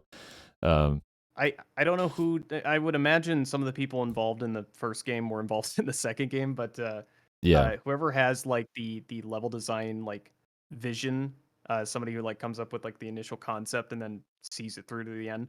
That was a scenario where I think the development cycle just went really, really well. So, Yeah. and I think I do like the DLCs for Dishonored 1 more than like the base game, to some degree. But I'd have to go back and replay them just to check. It was close for me. I thought personally that the main game campaign wrapped up a little more neatly. I thought the ending of the DLC campaign was a little messy, but some of that stuff gets kind of like picked up and explained in Dishonored 2. And all in all, I didn't find the last level of the Dishonored DLC campaign to be all that appealing. It's kind of it's weird and like kind of linear. But it does have some of the best levels out of that entire game. Specifically, like I said, the Whaling Factory is one of them, and the other one that I really like is the one where you're kind of just like in the streets of Dunwall, and there's like a gang war going on, and you're trying to like get out of the city. You're like fueling up, or not? Are you getting the keys to the ship? I can't actually. No, you're fueling it up. You're getting like a fuel cell for the ship to get it out of Dunwall. I thought that was like a really cool level, and I like how Dowd isn't like, he's not like the focus of any of the levels. He kind of just like exists in the world. Like I always like that when there's like all sorts of stuff going on around, and that level is really just like rich with those kind of little moments. But yeah, Dishonored 2. Yeah, go ahead. All right, that's why 2 worked so well too, because there is all these like little offshoots and different stories going on like throughout all the levels that make it feel a little bit more like a living and breathing environment. So I always like when they spend that much time adding all those tiny little details to the game. So For sure. Yeah, but yeah, 2 was wonderful. I enjoyed a lot of the levels in that game. Yep. Yeah, I'm inclined to agree. I think 2's story is kind of like, Dishonored games, like you don't really play them for like the narrative necessarily. It's more of like the world building and like that kind of stuff. The story certainly isn't bad, but Dishonored 2, I found that it wasn't like patently better or worse than Dishonored 1, and but I found that like the good levels in Dishonored 2 were a lot better than the best levels in the first game, and then there were some levels that I found to be a little bit weaker, but all in all, I think the best moments of 2 make it better than 1 for me. And then aside from that, the only other game that I think I have like other games that I was like playing on and off. Some of them are things I've been just playing since 2020 and maybe even 2019. So I don't really feel like mentioning them because they're just kind of like on-off games that are just there to. Sure. I don't even know if they're necessarily good. Some games I play, I know that I hate, but I can't stop playing them, like Tarkov. So I have no interest in even getting into that whole mess. But another game that was really good was Condemned Criminal Origins. It's janky as fuck, and it's actually kind of annoying to get working on a modern PC. But it was surprisingly very good, and I enjoyed it, and I kind of understand why people always feel an obligation to let you know that it exists in the first place. Very, very good, well-paced game, I think. The combat is janky as fuck, but I played the entire game, so I will give it that. So if you're ever looking for like an older kind of, I don't know, mystery-esque first-person action game, that one's a lot of fun. You know how old this game is? Condemned? Yeah. On Steam it says 2006. Yeah, Okay. it's an older game, but it is a lot of fun. Interesting. And if you can get it running on your computer, I would recommend it. I certainly Funny because enjoyed that's it. another one that Mandalore did. Yeah, He it's did fun. a video on Condemned. All It's a fun game. of the reviews for this game are about killing homeless people and children. I don't think you killed children in it. I would stab 3 children. Unless for I missed Condemned that 3. level. I don't It might know. just be this particular reviewer who has a thing for stabbing children. There are like homeless, like all the homeless people, and like literally every person you run into is trying to kill you. Yeah, every single gotcha. person's a criminal, and they have an origin. So Interesting. I there feel are like some things that don't work very well, like telling the story. There's you use different like detective tools, and sometimes that's a little janky, and it Take kind of pictures slows of down the gameplay a birds. little bit. But yeah, there are some levels in that game that was a lot of fun. So I would recommend that one. Cool. At some point. Yeah, I'm like generally aware of that game. I feel like fucking like Markiplier or PewDiePie or someone like way back in the day was playing that. Oh, I'm sure. Yeah. Which is funny, like that's how I somehow like remember that. The that advent game. of horror on YouTube. Yeah. Favorite two YouTubers, Markiplier and PewDiePie. There was a time and a place. Yeah. I actually don't even really hate PewDiePie's new content where he just kind of talks about stuff. Markiplier, I can't do that. And I don't watch him, but I don't think he's so bad. I think all he does is just like play random shit. Like I don't think he's a bad guy. It appeals to a younger Yeah, audience, for sure. So he played Ultra Kill. oh, did he? Yeah, actually, it's very surreal. I don't know what it's like now, but the last time I checked, like in just like incognito mode, when you type in Ultra Kill on YouTube, my video is like 2 below his, which is very weird, very surreal to be like even on the same page as Markiplier. Wow. But yeah, Those fucking reviews. yeah, that game definitely has some interesting reviews. Anything else you got, Garrett? Or Wide Putin 64. yeah, I mean, pretty much the best game ever released, let alone Yeah, in 2021, which is I can- definitely the year that it came out. Yeah, I can't profess that like anymore. I like it is genuinely one of the best video games I've ever played in my entire life. A real the piece of one art. problem I will say, the one problem that I have is sometimes it's hard to find the keys. True. And I find it a little frustrating that there's no save system where if you get hit by the giant PNG of Wide Putin, it just boots you back to the menu. That is kind of a I don't even bummer. think you get a there's no like you died menu, which is frustrating. So, but yes, I find myself compelled to come back to it every single time I'm feeling down or bored or whatever. It's comfort food. Yeah, sure. It's a good comfort Like for some food. people, it's Call of Duty. For you, it's Wide Putin 64. It's totally normal, And dude. I was hoping there'd be like a sequel at some point, but I don't think we're gonna get that. And even if there was, it'd probably be like a offshore developer nobody's heard of and nobody would like it. So That guy had a what game it is. on like his itch or whatever website we played that on. That was like, and this is how I know that we were playing Wide Putin 64 in like early lockdown days. Was that he had a game on there that was like COVID containment or something, where there was like COVID patients that were trying to get off of a cruise ship, and you had to catch them and put them back on the cruise ship. Jesus. Was it also a Unity asset flip game or that one remember. felt even lazier. Or was it like a 2D That game? one felt even lazier. I don't know. It might have been a Oh, Unity game. I'm not sure. God damn. Does it? Yeah, but that's really my only other game. The other stuff I have listed here, I was thinking about talking about them, but really it's more of the same, I guess. I finished Dark Souls Remastered. Oh, And no need managed to flex play- on those of us who haven't managed to beat it yet. Well, Damn.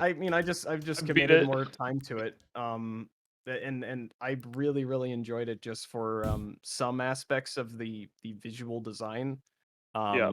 I know there's some people who get a little uppity when you mention the remaster over like Prepare to Die edition for some reason. What, really? Because the Dark Souls community is like Hmm. so but regardless, the visual design of some of the places in that game, like the different environments, I really like. Level design wise, oh my god, like I'm still angry and molding, but Yeah. I had fun and I finished it, so I can't hate it that much. I read a really great like Reddit post about Dark Souls today that like sums up a lot of my personal frustrations with it, and I'll preface this with like what you see on stream is me just raging at the game, which is how I feel in the moment. But I will acknowledge that it's a good game, and I like a lot of things about it. But I think the designed like frustration, at least in Dark Souls 1, I can't speak for the other games, really has kind of tested my patience with that game. And just the way that you have to, find the bonfires and backtrack to the places you want to go, like through just like stuff you've seen a million times before, is like One thing I will point out to you, there is a warp feature eventually. Oh, that's nice. So when the map gets Yeah. like way too big, and it will get too big, the warp feature becomes like an essential tool in that game, and I think the game honestly gets infinitely better once that's an option. Because yes, it does become a little grating to like, oh, I got to go back to the blacksmith. So where is that? Oh, that's like 10-20 minutes away or whatever on the Right. other side of the map. But Mm. yeah, no, that frustration hopefully will be quelled at some point after you deal with some other CBT bosses. CBT bosses. The last like half/third of the game that was also the worst part of the game. Like when they kind of ran out of time and money. So Eh, it's not Hmm. bad, but you definitely feel a drop off in quality. I don't know about that. Are you talking about in Prepare to Die or like a remaster or whatever? I guess it's more or less the same game, but um, I don't know. Some of the boss fights are Yeah, kind I of don't know. Maybe the remaster got better, but I like What's the if you don't know, that's fine, but what is the like functional difference between Prepare to Die and Remaster? Because I own both of them, but I'm playing the remaster. There's some tweaks. For example, there's actually some really good tweaks in the remaster. I think the choices they made about joining covenants, being able to do that like the bonfire is really nice. Mm. Prepare to Die, I think like you have to commit to one covenant, and if you leave it, you might lose all of your covenant donations or whatever.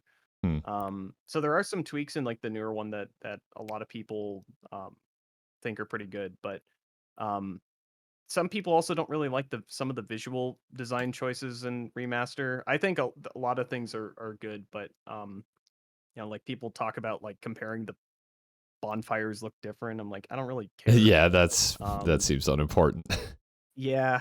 The game, the art direction, like having nothing really to compare it to because I only played just like the tiniest bit of Prepare to Die edition before I realized that it was just like not meant to be played on PC, and then I put it down. Comparing just that little bit of experience, I will say that in the remaster, the art direction definitely like shines through. Like the game looks really nice from that perspective, but it's not like it still shows its age in the remaster for sure. So I'm surprised that people have really an issue with the graphics of it because it seems totally fine to me. But again, I'm not. Yeah, like, no, it's always like little nitpicks. Like I said, the Dark Souls community is kind of like not ideal. Well, there are people who think those games are perfect, basically, which I think is ridiculous. Yeah. Yeah. They're definitely good. They deserve a lot of the praise they've gotten, but perfect is definitely, at least in my opinion, far from the truth. Sure. They're fine Everyone games. else describes every other game against it. That's kind of true. It's the Dark Souls of this, the Dark Souls of I do that. love, I've recently been watching, and I think Parker may have even mentioned this on the podcast or someone, I don't remember, but the Iron Pineapple videos where he is like playing however many Souls likes you've never heard of or whatever. I've just been binge watching those, and they're so funny. I mean, some of them are really good. And actually one of the games that he played a demo for, I'm going to talk about in the games that I'm excited for. But yeah, some of them are just like complete shovelware. Like, oh yeah, just asset flips. Yeah. Like for sure.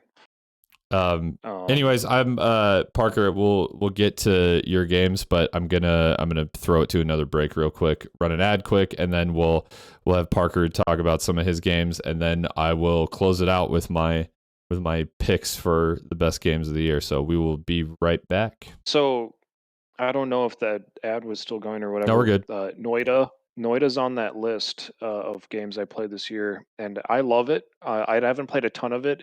It's one of the perfect games for just hopping in for like one round of it, although sometimes it goes very long. I have my complaints about the games, but it's like pure chaos, and I love it. Yeah, it's like I played it for the first time this year as well. I wasn't going to mention it because I didn't really play that much of it, but I did enjoy what I played. It was actually a very good streaming game for me because it has like a streamer mode where people can like spawn shit in your game. That's kind of fun. But yeah, it's pure chaos. I was kind of starting to figure things out, but at the same time, like it's sort of just like a pure fun game. Like it's like, I guess apparently there's like a speedrun community and shit, which is crazy to me. But you could get real deep into it, but I think you could also have fun like just messing around in that game. Nick, it's kind of a spoiler, so I don't necessarily recommend you do it. But if you have already, have you ever looked at a map of how like the full game world? No. It is immense to the point where it kind of maybe shouldn't be a roguelike because like the odds of you it has a problem where like you're either underpowered or extremely OP. And if you're extremely OP, then like yeah, go and do all the extra stuff and maybe eventually you'll come across a boss that's like too much for you. But it's a very interesting design for a game because like there's a boss, for example, where you have to go super deep into a giant body of water to go fight it, and like you need to have the correct perks and whatever to even not die while descending to him through the water. So like you almost can't do that on a playthrough where you're trying to fight like another boss. So like it's a very interesting design. I don't have a ton to say about it, but it's like those those sand games where you could Yeah, place like trees powder or place game or dirt whatever. and I think that's what powder it is. games, Yeah. whatever those were. Um, I love that concept to it, but I kind of wish a game that was more of a not necessarily linear game, but like 2D exploration with those mechanics and physics where you can save, which would Yeah. be great. You can mod in something so that you can save. It's kind of. But yeah, it's a very interesting game. One I definitely recommend trying, and I think it's pretty cheap. I think these days it goes pretty cheap. I remember when it first came out. $10 right now. When it first came out, even on sale, it was like $18 or something. And I was like, I don't know if this game is like worth that to me, but yeah, right now it's $10. If you can get past the barrier of like entry, like it's really rough when you first start because you don't know what's happening and you die real easy. And I can see people getting pushed away by that. But it's $10 right now. It's 50% off. I definitely recommend it. I think if you go in knowing that, you can still have fun in the early game, just like fucking around with stuff. Like if you just like accept that you're gonna die a lot and just like try shit out, like it can even the early game can be pretty fun. Yeah, I really I would kind of just leave it open during the day, like when I was working, and then I'd take like a 10-minute break to like go play a level and then go back to work. And I don't know, it was really good for that. The feeling though, when you do get far and become powerful, is so good that like if you get a good one build and all of a sudden you're like, oh my god, the game has transcended. Like it's interesting. There's a lot to discover. It is just a absolute maze of secrets. There's lots of hidden things even in like the first level. There's secrets you can find that like you kind of have to look up to find. It's more of a community effort to find all the secrets, but really interesting in that regard. But again, it's a roguelike, so I can't talk a ton about it. It's not like it has a interesting story. I guess it kind of might, but more of like a Dark Souls environmental storytelling. It's definitely a game that I want to play more next year. I didn't feel like I had played enough this year to really talk about it, but I did have fun with it on stream and definitely feel a desire to revisit it. And even if it's just on stream, although I feel like it's a game that I could enjoy off stream too. So yeah. We still need to play was it Vermintide that had streamer mode where people can interact and like spawn I believe stuff? it does. Dude, I played yesterday Cluster Truck. Do you guys know that game? Yeah, I played that with streamer mode. It has a streamer mode that like changes the trucks in different ways. Like one of them makes them shoot out lasers and like it's crazy. It was fun though. I got that for free through the Twitch launcher or the Twitch thing. And a few other games, but yeah, Cluster Truck's fun. Definitely streamer bait, but still at least worth like an hour or two of fun for just normal people. Yeah, normal people versus streamers. Yeah, that wasn't a game that I specifically wanted to mention, but you saying streamer mode with Vermintide made me think of that too. I think Deep Rock even has a bit of that, but I'm really not sure. I'd have to check. Streamer But mod? yeah. Oh, yep, and there. I did in fact stumble into Deep Rock. That's fine. Yeah, go for it. Because I was going to talk about it not anyways. a- You might as well.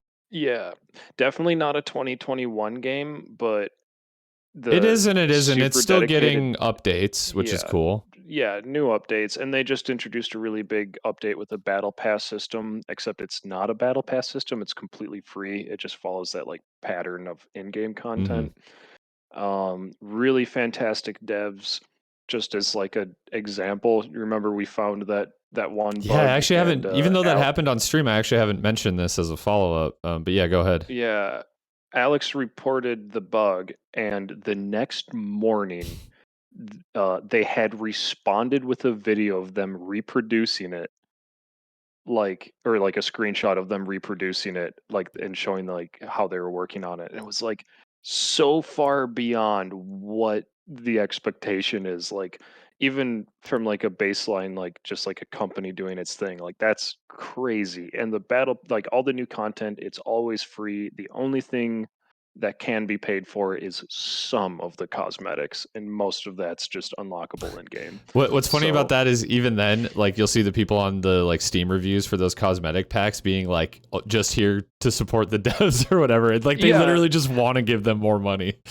There's one that's just called like this supporter bundle or something that's got like gold skins or something in it, and like I'll probably buy one because I've gotten way more than my money's worth out of this game. Yeah. And speaking of which, I haven't even talked about the game itself yet, but we kind of the procedural generation comes up pretty much every time we play it, because it is the best procedural generation I've ever seen in a game. Like, procedural generation is usually a bit shit. Like, it's super repetitive, and like you do start to recognize familiar areas in Deep Rock because it uses like certain, I guess, algorithms or whatever for areas, but just the environment of that game looks great. The gameplay is a lot of fun. It has a lot of variety. I love Deep Rock. I might play it tonight. Yeah.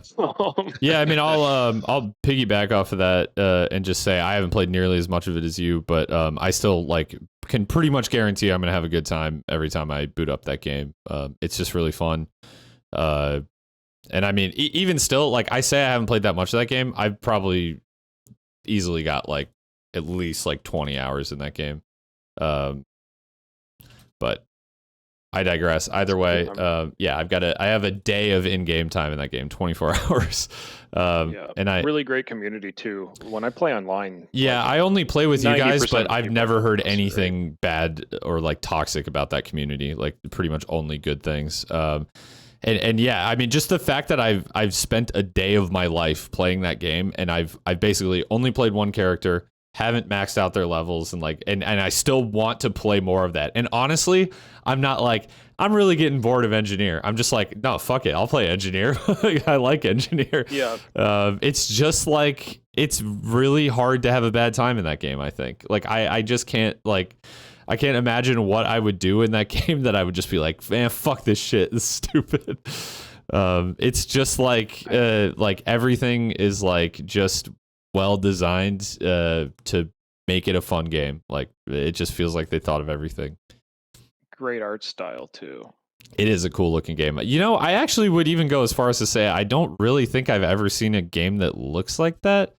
It's kind of like it's kind of low poly, but like shader on like it is. It's like low poly, but not. It's like high fidelity low poly. Like, and everything is like dare I say like shiny. It almost like everything almost looks shiny, like but kind of in a cool way. Even if something's like round, it's still covered in like triangular flat surfaces that give it a really unique look. Yeah. But all to say too that it complements perfectly like the procedural generation and like destruction too, where everything looks like really natural, looks like it belongs, and yeah, I mean, I don't know, it's just a great game. It's one of those games where like I have a hard time like explaining why it's so good, but it just is like. I think the new gear from like the battle pass, the update with the battle pass needs like some balancing, but as far as the game as a whole goes, like balance wise, like every role has well, it's role. Like you feel like you need all the characters. Well, you don't need them, but it's best to have one of each. In like the deep dives, which is later game content where you have to have one of each, like you can't have Hmm. duplicates. You don't feel like you're being shafted. My least favorite character is the miner because I play a lot of solo. But if I'm playing with other people and I have to be the miner, it's like it's totally fine. Like it's because you have the other roles there with you. Is the I've miner like? I guess is it called the miner? Or is it the driller? driller. Okay, Yeah, yeah. he's So the I driller. was I just guess making they're all sure that miners. we were thinking the same thing. But yeah, Yeah, Alex usually plays that. yeah. I've only played engineer and scout, and I still am like, Yeah. You guys, I think will really once we get more people level 25, so we can do deep dives. Those are a lot of fun. yeah. We Just make should. sure you have some I time. lately I've only really been playing that game when I stream, because it is kind of fun to stream. But yeah, I mean, honestly, anytime I'm down for that game. That game rules. I'm creeping up on 240 hours, and I can see myself playing You quite a bit literally more, have especially with 10x the what I new have in that game. yeah, with the new battle pass content they've added. Like, um, it is a to say like one bad thing. The battle pass has been a little tedious for some of the unlocks, but I think part of that is because they haven't clarified how long it'll last, like how much time you have to get the unlocks. So I'm like trying to rush them sometimes. Like I'll just play a bunch over one weekend because I'm like, I want to finish the battle pass because I don't know when it'll end. If I knew I had like a year, I'd be like, all right, whatever. I'll just play a couple hours like a week. Yeah. And it's Um, also free too, so even if you don't get it, it's not like you had any money in there. yeah. And then it's funny. So this was kind of my last big thing. We talked about Star Citizen on the last Oh one. yeah, I've been playing that for the last couple of weeks. interesting. Uh, I know. I kind of just wanted to pop in to see like how development was going, which is still definitely slow. um, but it's actually way like the server like ping and everything still kind of sucks, but like they've improved on just like the base gameplay so much at this point. It's actually a lot of fun, and I sort of wish they weren't going for such a big scope because like what if they took what they had right now and really fleshed it out instead of making it like this whole like universe MMO thing, I think it could be actually like a great game. But with the scope they're going for, if they completed it, it would be great.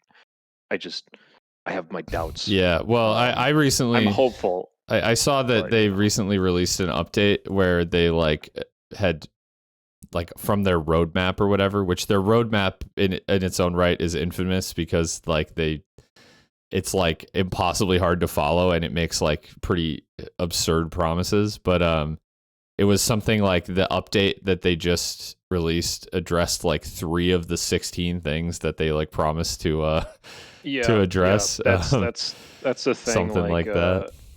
Perpetual When I hopped development. Yeah. on a week ago, it was in 3.15, and then just like Sunday or something, like recently it updated to 3.16, and like it it fixed almost every bug that I came across in my 1 week of 3.15. Not quite, like there's still the kind of more persistent ones, but it did make a lot of improvements. And they do events. Right now there's one called like I don't know what it's called, but one of the like pirate organizations of the game will blockade off one of the like major ports that you go to like trade and resupply. Hmm. And I was having a ton of fun flying in with like 20 other guys to go like fight the pirates like PvE. Hmm. And yeah, like if it's like if that was all like if there wasn't such bad lag on the servers and everything, like what they have is like a really solid concept. It's just kind of a shame that they're promising so much that they just probably won't be able to deliver. I Yeah. want them to. I really want them to. Um, Not just because I own it already. So yeah, I But actually have a somewhat of a follow up to what we talked about last time because I was streaming like I don't know if it was that weekend or whatever, but I watched a video that popped up in my recommended that was like a guy basically touring the biggest ship that you can currently buy and like actually see in game. And my takeaway from that was that the game is not what I expected. It is honestly farther along than I had in my mind. However, I mean, same. When I popped in last week, I was like, "Holy shit! They've done a lot since I had last played." yeah, the space You can go yacht. more than 30 minutes without this. Was it the 890 Yes, jump? that's what it was.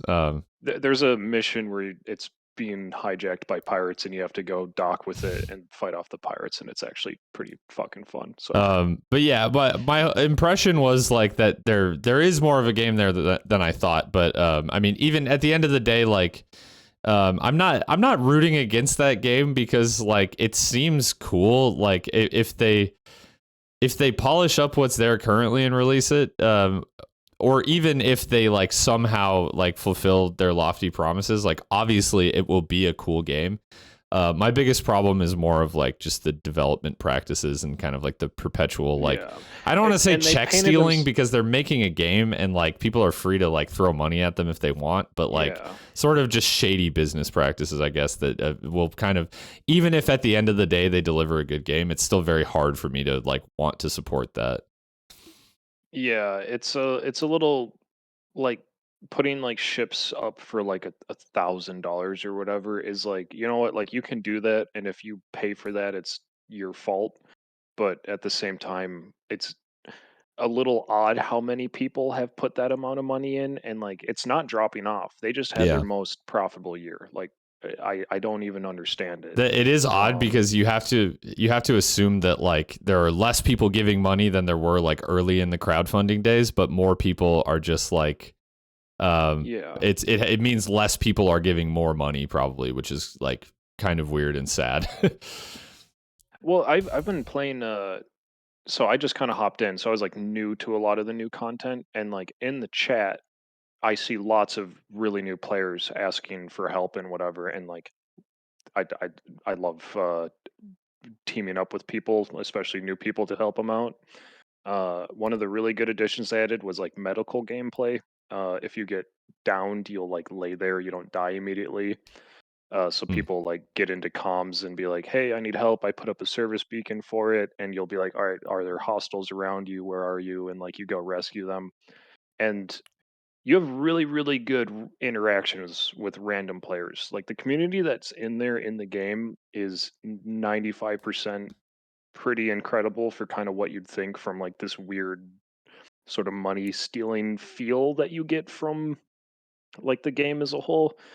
And I think part of that is it appeals to an older audience a lot. Yeah, Like a that kind of lot of makes the sense. people playing it are like 35, and they're like, "Yeah, I got $2,000 to spend on ships." I think I mean the other thing too, That's a and great demographic to have for your game. yeah, It people are is. willing No, to drop I want absurd both of amounts of them. money.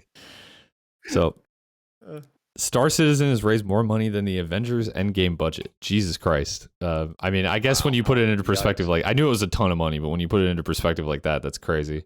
But yeah, I guess at some point it's like if you have, I mean, your game already has kind of like this overwhelmingly negative perception of it. So I feel like the worst thing that the player base could possibly do is lean into that and be really toxic. So it's good. It's good to hear that your experience, at least generally, is positive. The most toxicity is during free fly events, when people just come in to like ram people on landing pads. But the rest of the time, that's not really an issue. Yeah. Well. But I like there's areas where like combat is allowed, but isn't. Like there's like piracy in the game. Yeah. Sort of. It's still pretty like weak, but people will scan your ship and see that you're in an area, and they'll DM you and be like, "Hey, you friendly?" And you're like, "Yeah." And then like you'll help each other finish each other's quests. Um, and that's been my experience with almost everyone I've come across in that game. Like, Are you uh, friendly? yeah, the are you no one's no one's betrayed me after the are you friendly question, which I play Tarkov, and that is It's like phenomenal all after playing throwback to Tarkov with like Boyz. Daisy and shit like that. Oh god, Daisy. Friendly, friendly, friendly. Did you, Parker, So- have other games you wanted to talk about? Because I Let me poke through this list quick, but yeah, like I said, I have just mostly been replaying games. I've been replaying Red Dead 2. I've been playing online a bit, which has come a long way, but still is very much they want your money to make it fun. Well, if you think of something, you can feel free to jump in. But I'm gonna kind of launch into the last couple things on my list here. Sure. There's one that I wanted to talk about that it's been brought up on the. Are you all good? My just something just fell off of. Oh no! What? Is the chair Part of my broken? chair broke. Yeah. That looks like a nice chair.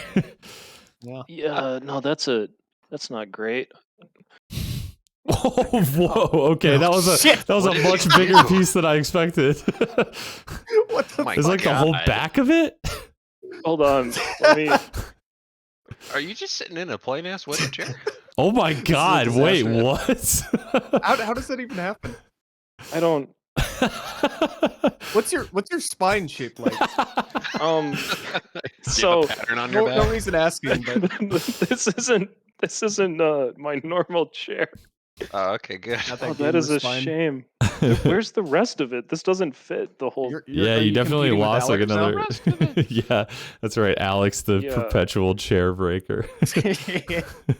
That's unfortunate. That is unfortunate. I'll need to fix this. I think this might have already been broken and repaired once. Honestly, Nick, you got to edit this out in post. No, I'm editing this in. You leave this in. Yeah, this will be the only part of the video. I might go over backwards at some point during this, but I don't know what to do. I'll be watching. Place your bets now. Jeez. The way you're sitting, it's funny because if you were sitting like that normally, I would just be like, oh, he's just sitting like that. But now I'm like, I know you're sitting like that because the fucking back of your chair has fallen out. Still completely sturdy. Well, there's I don't believe that. I don't believe that for a second. It's I'm just waiting for disaster to strike now. No, actually, this whole thing is a different like section that's almost like glued in, but the rest of it is very solid. Just get some duct tape. You'll be fine. I feel bad. I'll need to fix this. Yeah. No, not. This is imported mahogany. How dare you? Wow. Yeah. God damn.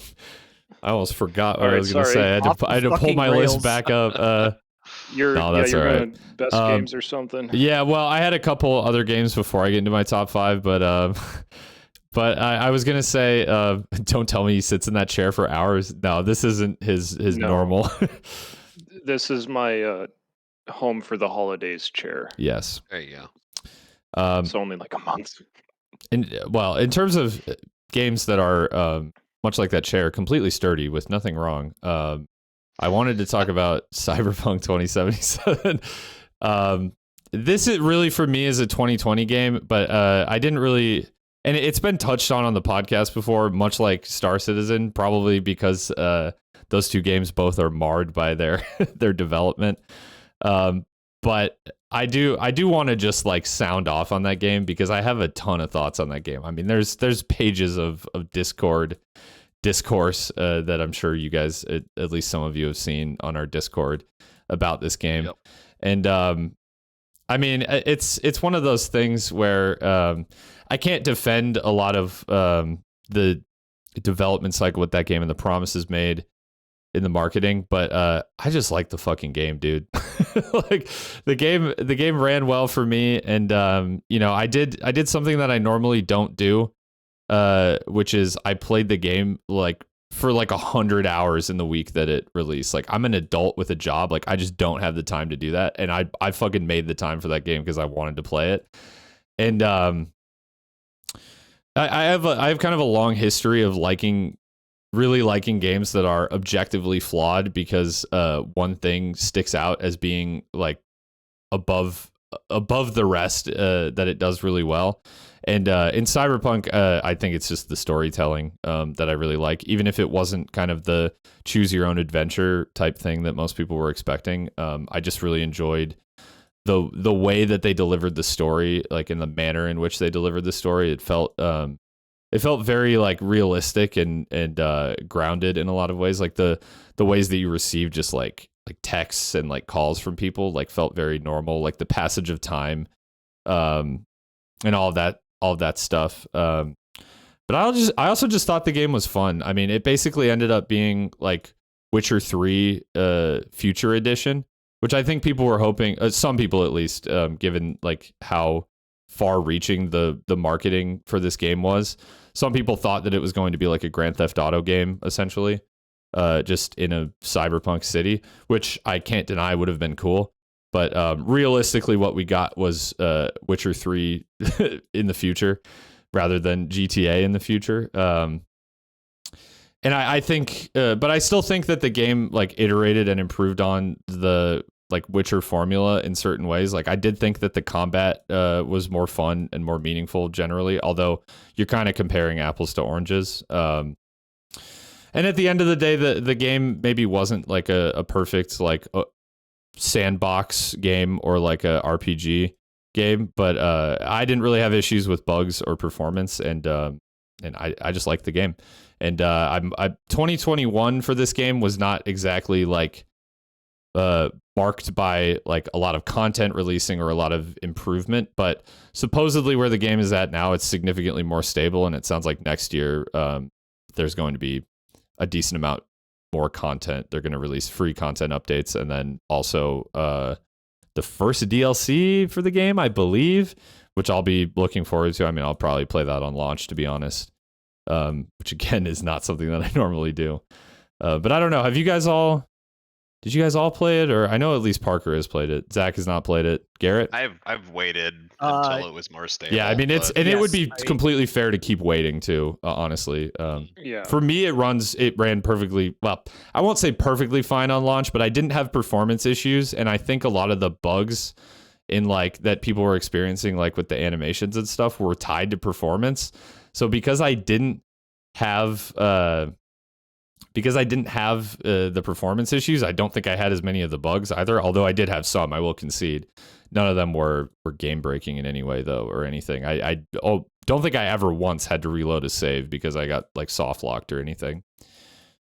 I'm probably not the best person to judge this game because I would actively go out of my way to find problems, like because it was fun.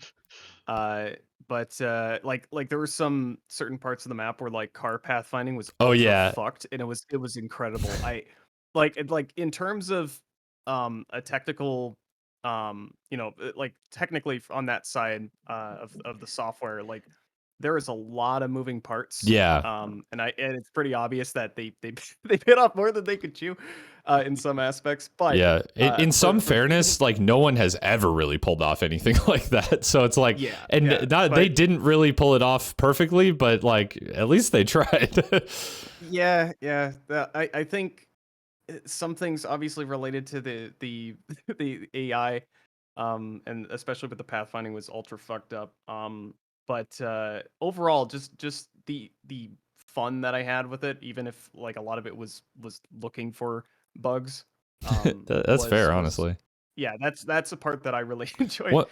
And then just visually, at night, like when you walked around the city for the first time, I spent and obviously this has nothing to do with gameplay or whatever, but I just walked around the nighttime like the city at night, seeing all the neon lights and stuff was really cool. So those are the parts that really stuck out with me. I didn't really care too much for the story or really even that much for the gunplay. But overall, I can see myself at some point coming back to it just for the hell of it. So I would at least say the reaction to the game was probably a lot bigger than if anything, I think the marketing team needed to not do what they were doing, because I think they just got too big for their own good, and it kind of turned into a what's the other game?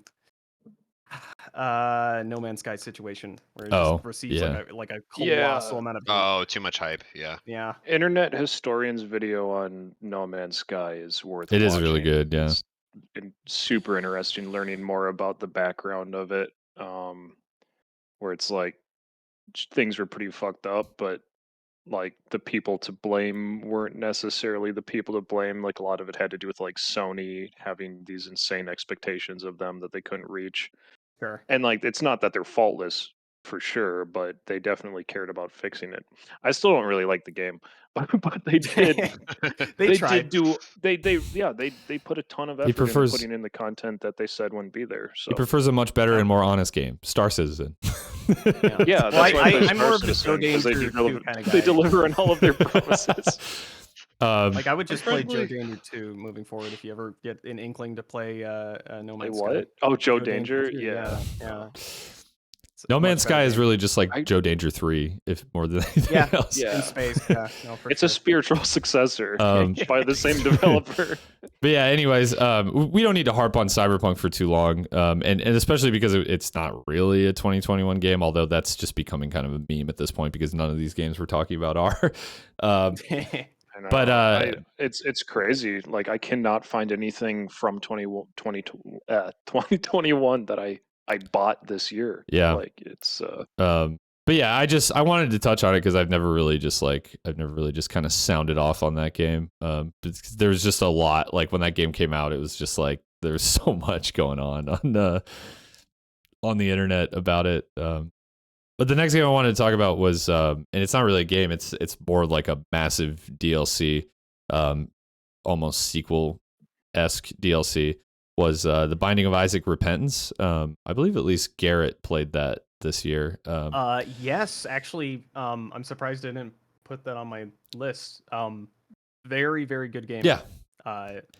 So. Yeah, I had kind of a unique experience with Repentance where I had played a ton and made a ton of progress with Binding of Isaac in like the vanilla game of what is it?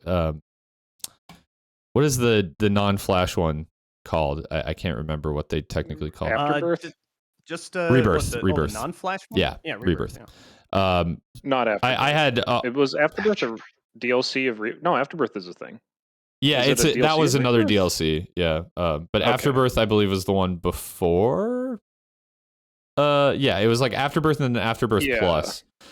But I thought it was funny that you mentioned that because I was looking at my Steam wish list like earlier on in the stream, and December 25th marked my 6-year anniversary of having that on my wish list on Steam. yeah, I mean, so and honestly, like with Repentance, like Repentance kind of added like the true end game for Binding of Isaac, and I'll be straight up with you, I did not get there. I watched it on Northern Lions stream, as I imagine a lot of people did because they just suck at the game and don't have the time to devote to it. But It's hard. But I had kind of a unique experience with Repentance because somehow, some way, my saves for Rebirth got wiped. So I started from nothing, and I kind of got to experience the game anew. With all of kind of like the discourse and like nitpicking about the way that Repentance like changed those like late game runs, I was kind of like, I'm actually like enjoying early game runs more again. Like, it added in some interesting items. It changed some items to make them more interesting. It changed some items to make them less interesting. But I just found that newfound approach to the game for me just worked, and it had me playing that game quite a bit this year. So yeah, I don't actually have a ton to say about the content that Repentance added, but I just enjoyed booting that game up again and just being excited about playing it because I love that game. I have several hundred hours in that game, and Repentance definitely added to that total. It's good. Yeah, it's in conclusion, is good game. It's good game. It's good game. Parker, another one that I'm a little bit surprised you didn't mention was Gunfire Reborn. Oh, yeah, that was actually on my list. I kind of forgot about And it. I don't actually remember if I started playing that last year or this year, but either way, it's worth mentioning because it like came out of its early access this year. That's a game that I don't actually know much about the developers of that game, but just like quality, like in terms of the quality of the updates that they make to that game, I would almost put it on par with Deep Rock Galactic. It feels like that game just gets better every time I boot it up. Like, Yeah. and the 1.0 release added like kind of like a true end game to that game. There's like another stage with a proper final boss. And yeah, all in all, just another good and fun roguelike. It's probably the best execution of like a FPS roguelike that I've ever seen. I know Ziggurat 2 came out this year. I didn't really play that. Oh, I didn't know about and that. there's another one that people have been saying is pretty good called, I think, RoboQuest, which is kind of a bad name, but the game looks cool. That sounds familiar. Anyway, yeah, I just thought Gunfire Reborn was worth a shout because that is a cool game, and I think the devs did a good job with it. And yeah, the 1.0 release is quite good at this point. The game already, I think I only bought that like less than a year ago, or maybe almost exactly a year ago. But the game has come a long fucking way since when I first played it, and in a not that long span of time. So it's impressive how quickly they've updated that game. Trying to see when I bought it, because did we buy it at like the same time? I feel or like we did I get did a because it little was after you? like, I mean, I think it was a span of like days between, because I was just like, hey, do you want to play this? October? Yeah. Wait. Oh, no. How do you see when you purchased the game on Steam?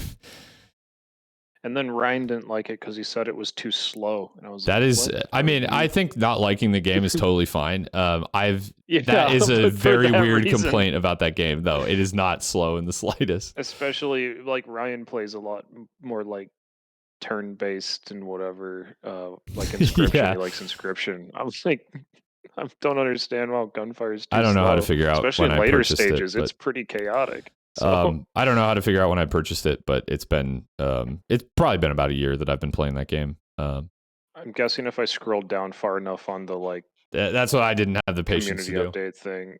Yeah. But yeah, it's just one of those really good, just pop in, play a bit. It's really fun with Fun and friends, co-op, yeah. it's not that it has like a lot of like enemies or levels, which it still does have like quite a bit of enemies, but there's just so many different ways to play it where if you get kind of burnt out on a character, playing another one is just a whole new play style. I don't even think I've unlocked all the characters yet, which is the funny part. But yeah, just a fun game. The last one, last game I wanted to shout out is it definitely not a 2021 game, but it was a game that like very much defined my 2021 in terms of like, I actually don't know that I put more hours into any game than this game, and I don't think anyone will expect what that game is. Slay the Spire. Just an incredible game that I honestly don't think it's been updated or anything in at least a while. It's been out for a number of years. I liked it so much that I bought it on PC, I bought it on Switch, and I played a bunch of time on both of those. And there's not even cross progression. I just liked it that much that I was like, I'll just pick it up on Switch and play to get back to where I was on PC. It's just so fun. And you can just pick it up and play it anytime. I mean, fuck, I'll play for like 15 minutes. Like you can just save runs, set it down. Sometimes I pick up a run and I don't really remember what build I was going for, and I'm just like, wait, why the fuck did I have these cards? What is this supposed to do? And I'm also really, really like egregiously awful with the final character, the Watcher. Like to the point where I'm at like a couple levels of ascension on all of the other characters, and I am still at ascension 0 on the Watcher. So that's kind of my other. I don't want to say gripe with the game, because there's probably someone out there who's like, I love the Watcher, but I find the Watcher to just be an absolute slog to play. But anyways, that's not a game that I played it a little bit on stream, like earlier in the year when I was streaming to just about no one. but yeah, it's just a game that I played a lot. That was a like lay in bed and play on the Switch game. So yeah. Yeah, I wish there was more games that would have pulled me into the Switch, because it's just such a big investment to go play the Zelda. Yeah. Breath of the Wild, You have a Switch? No, Oh, you don't? Okay. I wanted it for Zelda or Mario, the Odyssey, and like it was like I usually paid $25 or less for games, so buying a console for those two was Yeah, a no, little that's outside totally of my fair. normal spending. I old kind of Bloodborne machine. well, that's an even bigger. Well, it was an even bigger investment, but I think now you can probably get a PS4 for cheaper. Probably. But Probably just buy the Switch and then play Witcher 3 on it. I think that's that's a game worth buying. or the eventual Play Cyberpunk Skyrim. port. Could you imagine? Oh my god. That isn't real, right? No, I'm kidding. Witcher 3 is Well, No, honestly, the the Cyberpunk like the port. Witcher no, 3, no. the Witcher 3 is insane enough that like it almost sounds like a joke, but it is in fact I mean, it doesn't run well. That's what I've heard, but I mean, it probably Like, doesn't look good either. But Like No. Doom on fucking. could you Switch, imagine like I don't know a how few well years that down the runs. line if they do have a Cyberpunk port, like the absolute like insanity of going from like it barely runs on top PCs to like you can play it on your Switch. Finally, I Cyberpunk don't for think so. mobile on your smartphone. Yeah. But my approach with the Switch has kind of just been to like indie games that I'm interested in on Steam. Like sometimes if they seem like they'd be fun to play on Switch, I'll sometimes just look if there's a Switch port. And that has led to me playing a lot of games quite a bit on the Switch. With Slay the Spire being one of them. I actually just bought that one on both platforms because I just liked it that much. But yeah, fun game. All right, unless any of you guys have any last minute thoughts, I'm about to launch into my top 5 for the year. Some of which have been talked about already, but it's all good. I don't think so. No, I haven't had nope. anything important to say yet. So. Wow. Wow. Your chair broke. That was Yeah, that was kind of cool. That was that funny. was That my was it. highlight. Produced a funny clip. All I'm gonna right. take this back home with me and just hang it on the wall behind You mean me. you're not even going to attempt to repair the chair? No, I'll just put the whole chair up. Oh, that'll work. Yeah. Fair. This chair is due for retirement. This is sharp. I actually can't find all of it. There's more than this. You're gonna I don't step know on the where rest it of is. it. Yeah, Sucked into the aether. Oh. All might right. have already been missing. For my top 5, number 5, this one's kind of weird because I'm gonna actually rag on this game a little bit, but I do like it still a lot. Deathloop, the only AAA game that I was even a little bit excited for this year, and I was actually quite excited for it, because I like pretty much all of Arcane's other like immersive sim type games. We already talked about Dishonored, literally one of, if not my favorite game series of all time. Prey, also very good. Did not play Moon Crash, but I've heard good things about Moon Crash, and I believe Moon Crash kind of like the ideas in that DLC for Prey kind of bleed into Deathloop a little bit. But Deathloop, just I knew I would like it just on the pure basis of like it just has that like Arcane immersive sim gameplay. And I did like it. I tried to play it on stream, but I pretty quickly realized it wasn't a good streaming game because you end up just doing a lot of repetitive things because, I mean, I'm sure you know just based on the title of the game, but the premise is that like you keep kind of living the same day over and over again, which is it gives it like this roguelike quality, but I don't know. For me, that's one of the biggest detractors from Deathloop is kind of this unnecessary time loop. Like, I like that Arcane really feels like one of the only developers that's like trying it really anything new or out of the box with like kind of AAA level games. But it seems like they're doing it in every game. And I like that Deathloop kind of pushed the boundaries a little bit, but it either like didn't do it enough or it didn't feel like it really needed that element at all. Because at the core, it was kind of just like a Dishonored game, basically. Like you just kill targets, you get new abilities, and that's it. I mean, it's kind of like it's more linear than it lets on. Like you can explore freely, but generally, like you want to maximize the time that you're spending in each loop. So you kind of go from like marker to marker. But because I enjoy like Arcane's gameplay loop and like it basically being just Dishonored in a different setting and time period, I still enjoyed it a lot, but I didn't think the game was perfect, which is why it's only 5 on my list. And the multiplayer aspect was kind of weird too. I thought it was fun in its own right. Like it's got like the main kind of like antagonist, Juliana, invades quote unquote your game, controlled by another player, which I think is really cool. But what ended up happening was that it's just annoying because she'll come in like geared up, kill you because it's not an AI, it's some like player who's every bit as competent as you, and then send you back to the beginning of the loop, and then you have to do everything you were doing in that day over again. So I found it more disruptive than fun in that regard, but I feel like it could have been a standalone experience and still been fun. Oh no, I have some bad news for you if you're going to keep playing Dark Souls. Yeah, I know that's a thing in Dark Souls. Oh no. Just He never doesn't consume know. a humanity. Yeah, never reverse hollow. You're fine.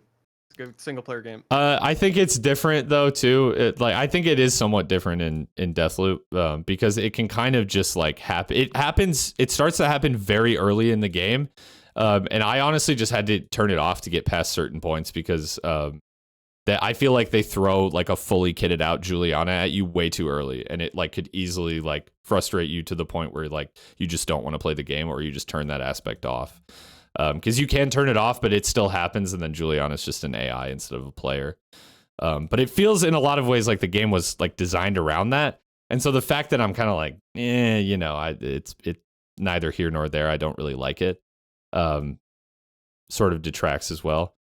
But again, like at the end of the day, I still enjoyed the game a lot because it essentially was made by my favorite AAA developer, who I think are really good at introducing new ideas and pushing the envelope in this kind of an era where games aren't really doing that all that much. And I think Deathloop did that, and some of it worked, some of it didn't, but I still enjoyed it more or less.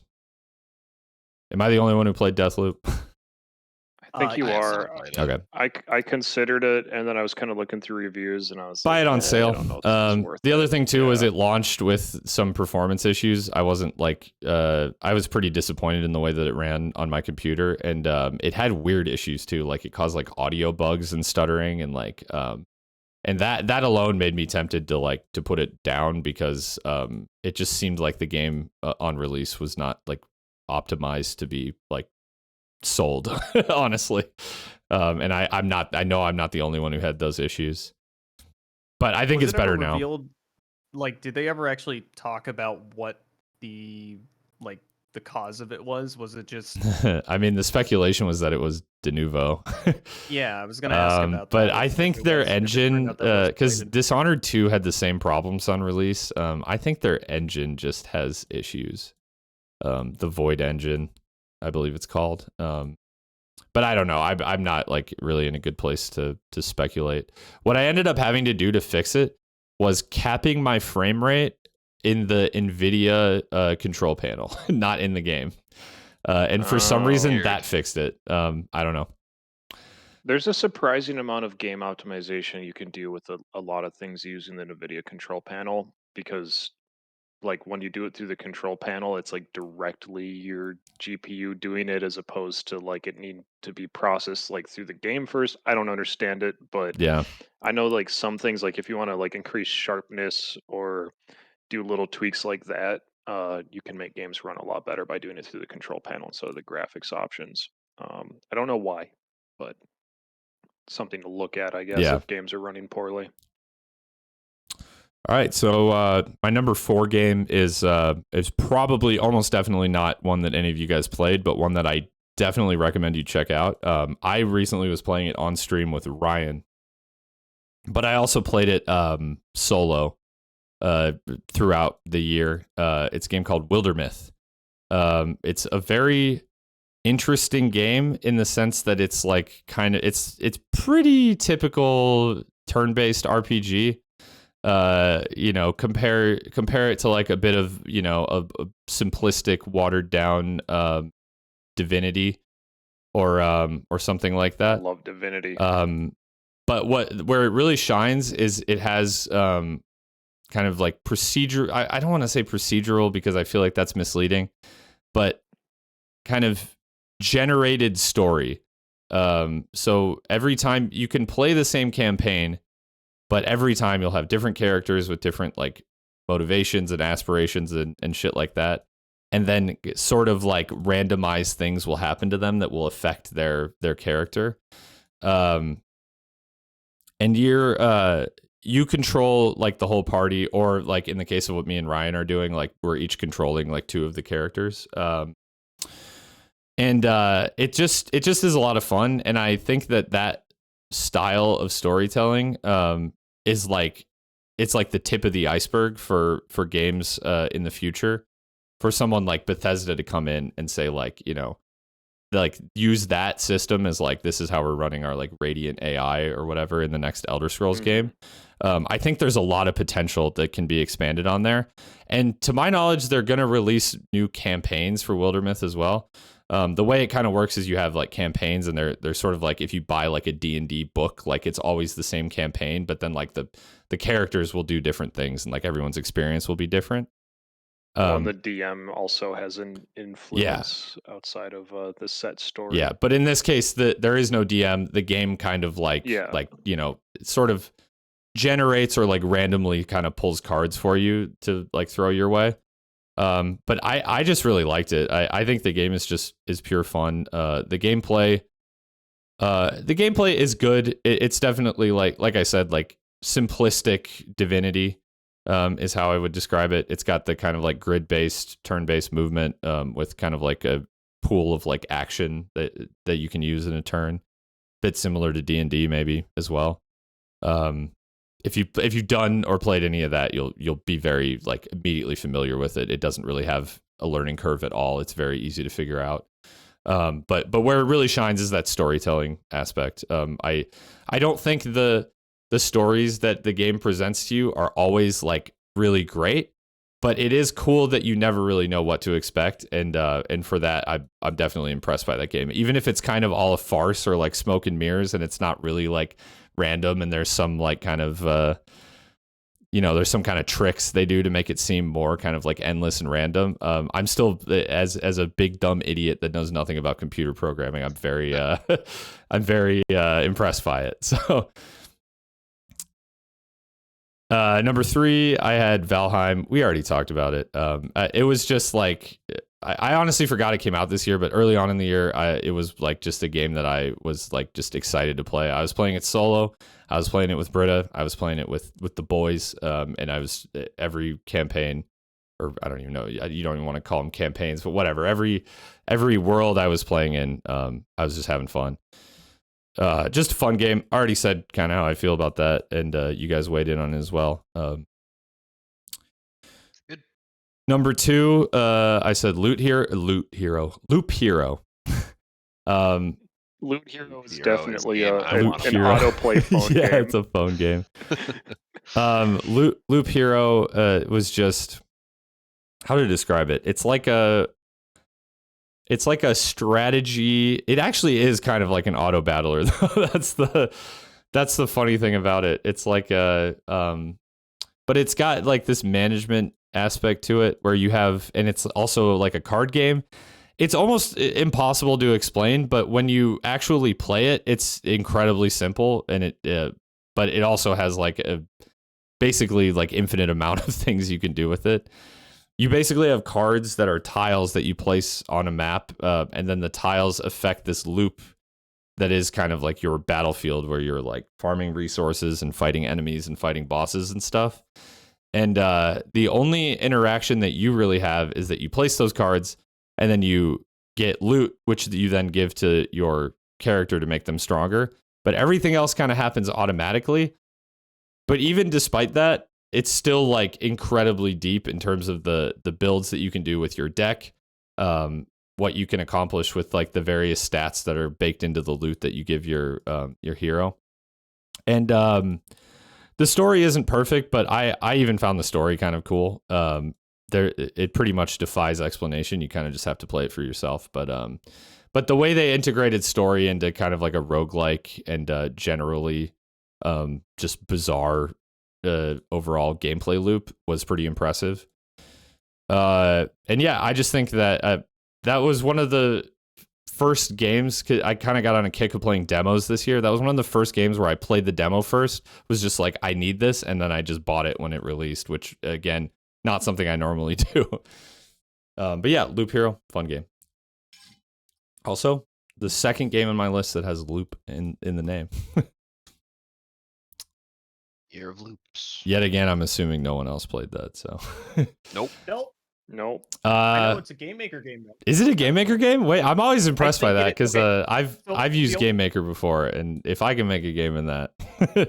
The only reason I think it's a Game Maker game is because at some point I saw somebody complaining on Twitter that their game crashed, and it showed in the error on their Nintendo Switch like a Game Maker object name, and I was like, oh shit, I know what that is. That's funny, actually. Yeah, I mean, it very well might be. It's not like there's nothing like really overly very complex going on there. It's a lot of just like numbers, which I guess is like you could kind of reduce any game to that. but yeah, I mean, even down to the art is just kind of like a pretty simple like tile set. But yeah, and I would be remiss to not mention I do really like the pixel art style. It's very, very retro style, which might put some people off, but for me, I really enjoyed it. And then a really awesome 8-bit soundtrack by, I believe the artist's name is Blinch, Blinch. And I've used that music like in videos and stuff. I like it that much. I will just listen to it. It's really, really good. All right. And then for my number one game of the year, I don't think anyone will be surprised by this. Because I talked about it so much. And even though it's not, again, a game that released in 2021, it got substantial updates in 2021 and pretty much just got better in every way. Ultra Kill. And also, I played it for the first time in 2021. And that's all that matters. It wasn't real to me until before 2021. It's just like, it would be really easy to reduce this game to like, it's just another retro boomer shooter like Dusk, but unlike Dusk, Dusk can very easily be described as like pretty similar to like Quake and Doom, and very kind of homage to those games. Like it's very like it's trying to kind of evoke those games. Ultra Kill is a weird fucked up hybrid of all sorts of different things, and also completely its own thing. It's just so good. It's not even done yet. It's still technically in early access. I think the game, all things considered, is about half done. Next year, I believe Hakita, the guy who makes the game, it's published under New Blood, same publishers as Dusk and Medieval, as well as some other games. But Hakita is the developer, the essentially lone developer, I believe, which is really impressive. I know he has other people working on the game, but I'm pretty sure it's just him like actually in the shits making the game. I could be wrong though. Someone can correct me if I'm wrong. But next year he plans to release 2 layers, of which I believe there will be 9. So we'll be at 6. The layers are just like the worlds essentially. But yeah, I just love the variety of weapons and the just like weird ways that they interact. Like pretty much every weapon has an interaction. Like you can throw, you have the revolver where you can throw coins and then shoot them to get like a crit on your enemies. But then you can take those coins and you can shoot almost anything else you can think of at them. You can punch the coins to send them flying into your enemies. You can punch your shotgun shells to make them move really fast and then explode. I mean, I could just go on and on and on. There's like a million different things you could do. The level design is amazing. The bosses are amazing, and so absurdly hard that it's like, especially for first time players, because the game kind of has like a massive and almost like infinite skill ceiling. You'll find that if you beat the game, or at least what's there now, and then play through it again, you'll be like, I can't believe I had trouble with this boss that I can now easily beat. But when you first play the game, like the bosses are just like incredibly, incredibly hard, but so fun and rewarding to beat. I just can't say enough good about the game, and it's not even finished. Like, I mean, this will probably be my game of the year next year too, if everything that's being promised for it releases. But yeah, I mean, it's far and away, it's the best game I played this year. seems cool, but the layers of that game are not for my eyes. Come on, man. Ultra Kill is like an onion. Would you say I'm like looking at the store page, it kind of looks like a little bit of a mix of Borderlands-esque style with a lot of gore and explosions and craziness of Doom? Yeah, almost? yeah. I mean, that's kind of like actually not a bad way to describe it. I mean, it doesn't really have like the like looter aspects of Borderlands. Like you get all the weapons that you have for the game like pretty early on. And then it becomes more about like experimenting with like the different things you can do with those weapons, because there's kind of like a almost infinite amount of different like weird combinations of things. And then also it's like, yeah, it's like Devil May Cry in that it has like a style meter. So the other thing is like getting like a high style level too, like getting good like grades on the levels essentially. And you unlock, I'll try not to spoil anything. I'm sure if anyone has watched my videos on the game, they already know, even if they haven't played it. But getting P rank, like the perfect rank, which is like the highest rank you can get on all of the levels, like unlocks some stuff too. So there's actually incentive to kind of like learn the game and learn how the like style meter works and stuff, and get those perfect ranks. Yeah, I mean, it's crazy. I have, I think, like 30 some hours in the game, and that's low compared to what some people have. And I haven't even finished everything I want to do in the game just yet. And that's all with only about half of the game being technically finished. How many hours of that was against Minos? A lot, my friend, a lot. But yeah, it's just a really impressive game. I've never seen anything quite like it. It's familiar. It's not beyond comparison, but it just kind of is like this weird fucked up hybrid of a lot of things I like, and the result is just that it ends up being a game that's sort of tailor made for me. I just love it. It's definitely my favorite game that I played this year. And with that, that concludes my list. I was gonna say that we could talk about things that we're excited for, but we've also been going for like 3 hours now, and I don't want to keep any of you guys if you got anything to do or anywhere to be. But so if you need to duck out, that's all right too. Well, I'm tired as shit. Yeah, that's fine. I'm not against like saying a couple things about 2022. There really isn't a whole lot that I'm looking forward to. There's a couple games though.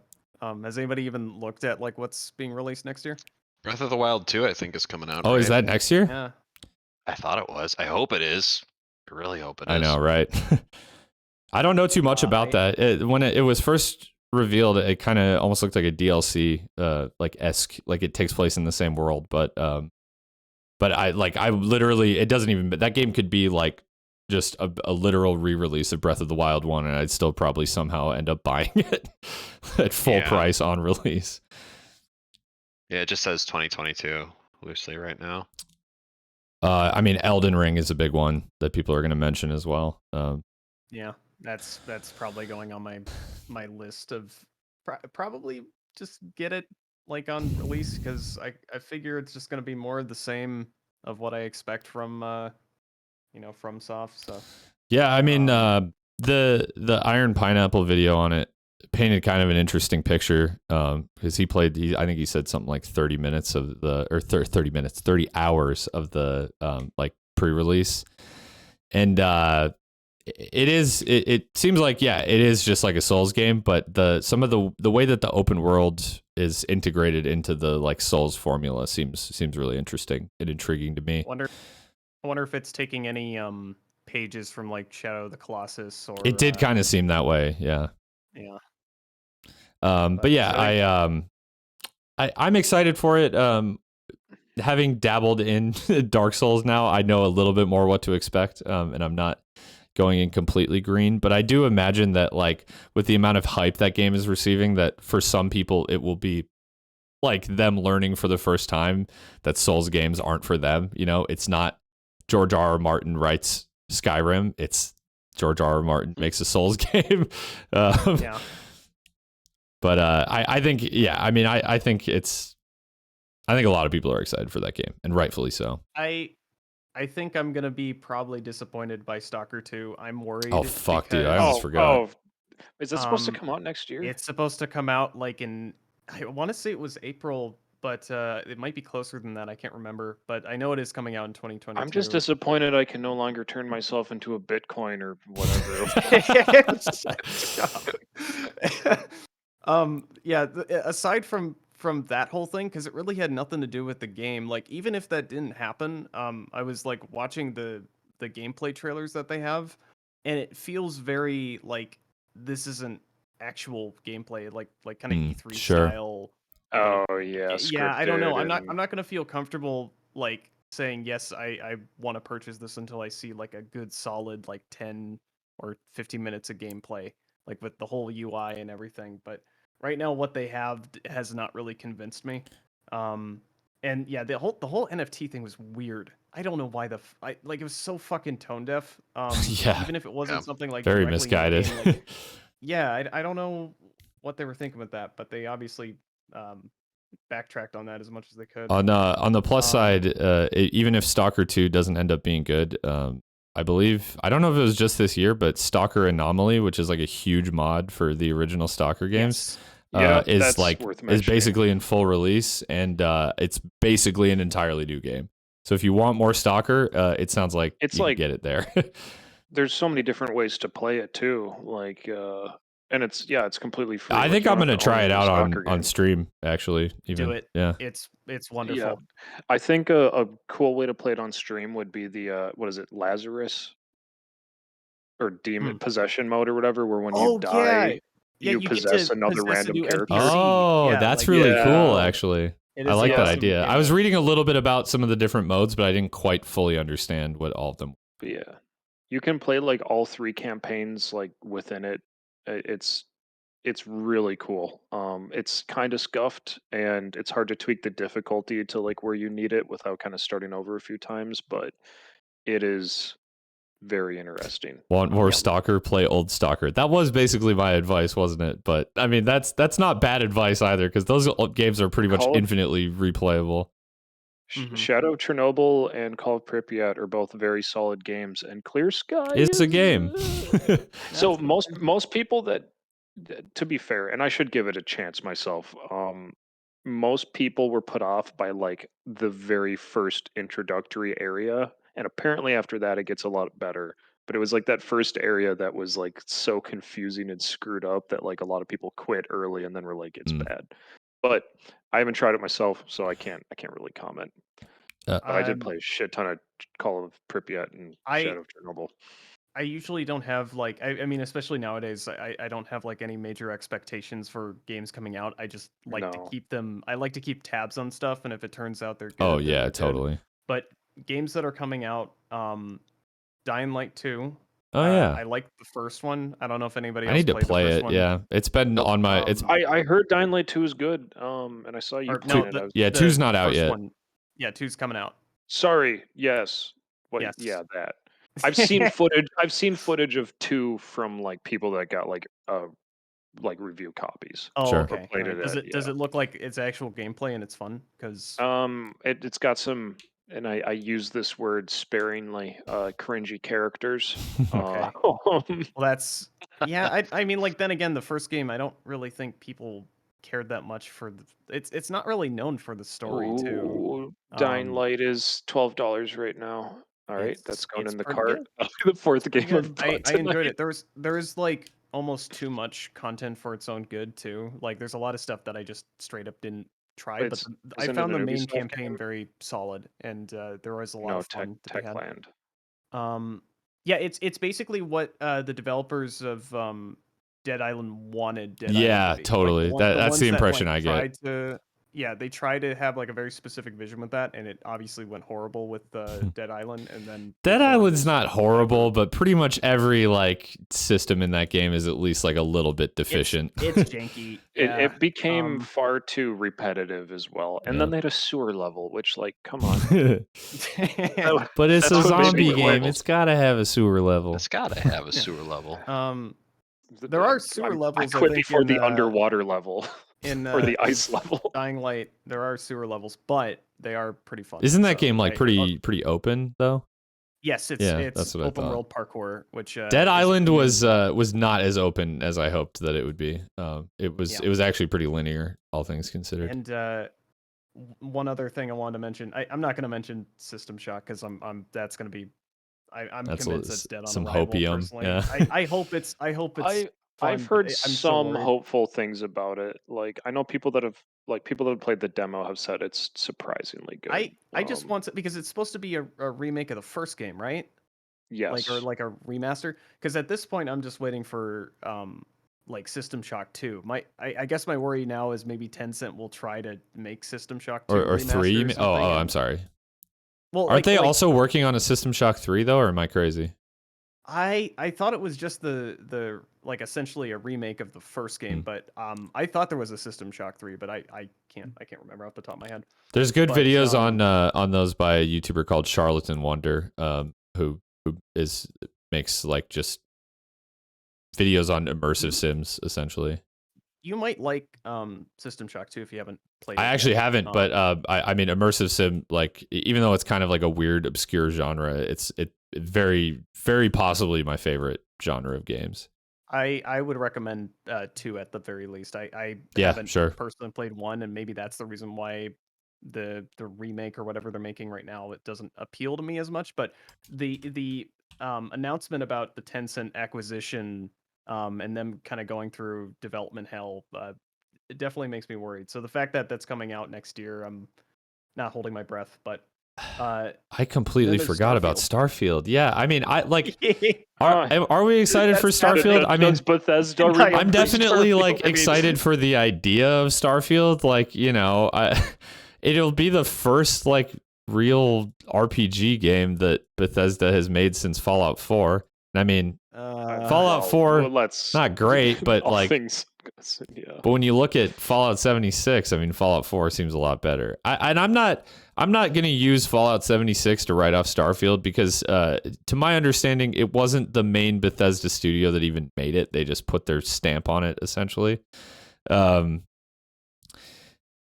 in all things considered, I have no reason to believe that their first game under like Microsoft's banner won't be like kind of a hopefully a return to form. I'm sure Microsoft hopes that as well.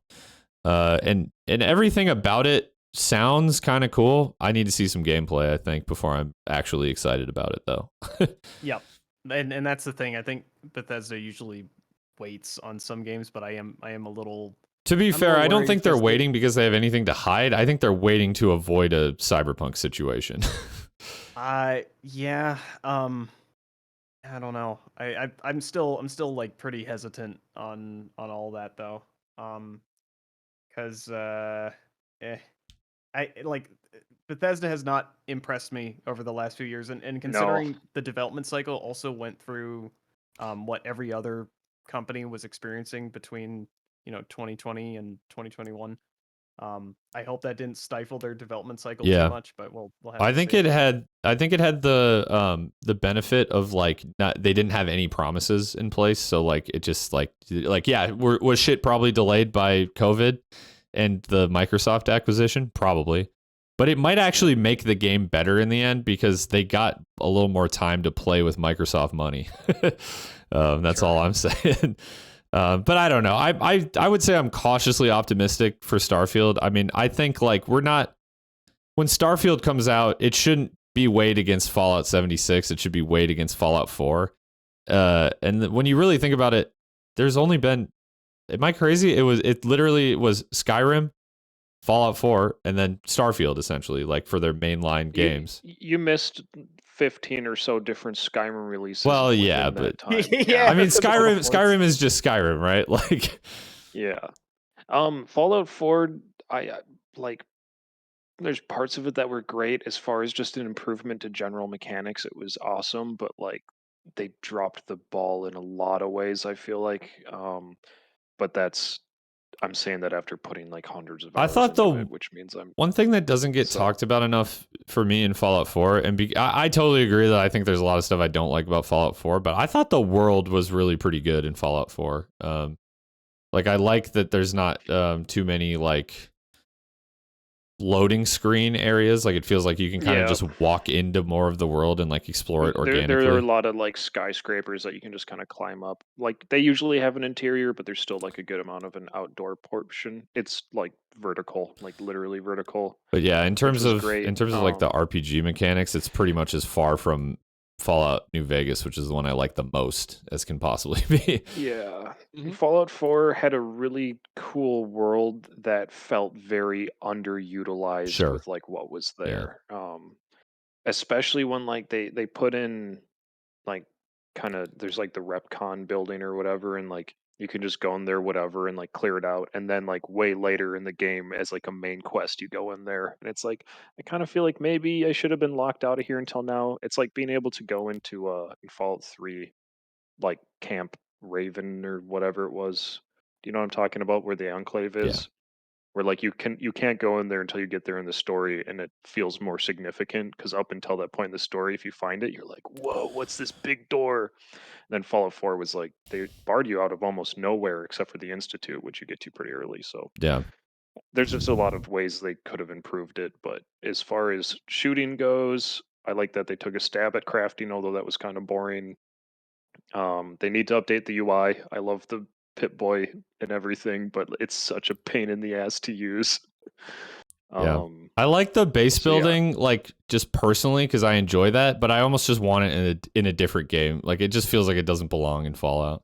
It was just kind of a distraction in Fallout, especially when they made you do it. That was like one of the worst decisions in that game, I think. Yeah, and you just put like 3 beds in the street, and the game was like, yeah, this is fine. People will sleep in those.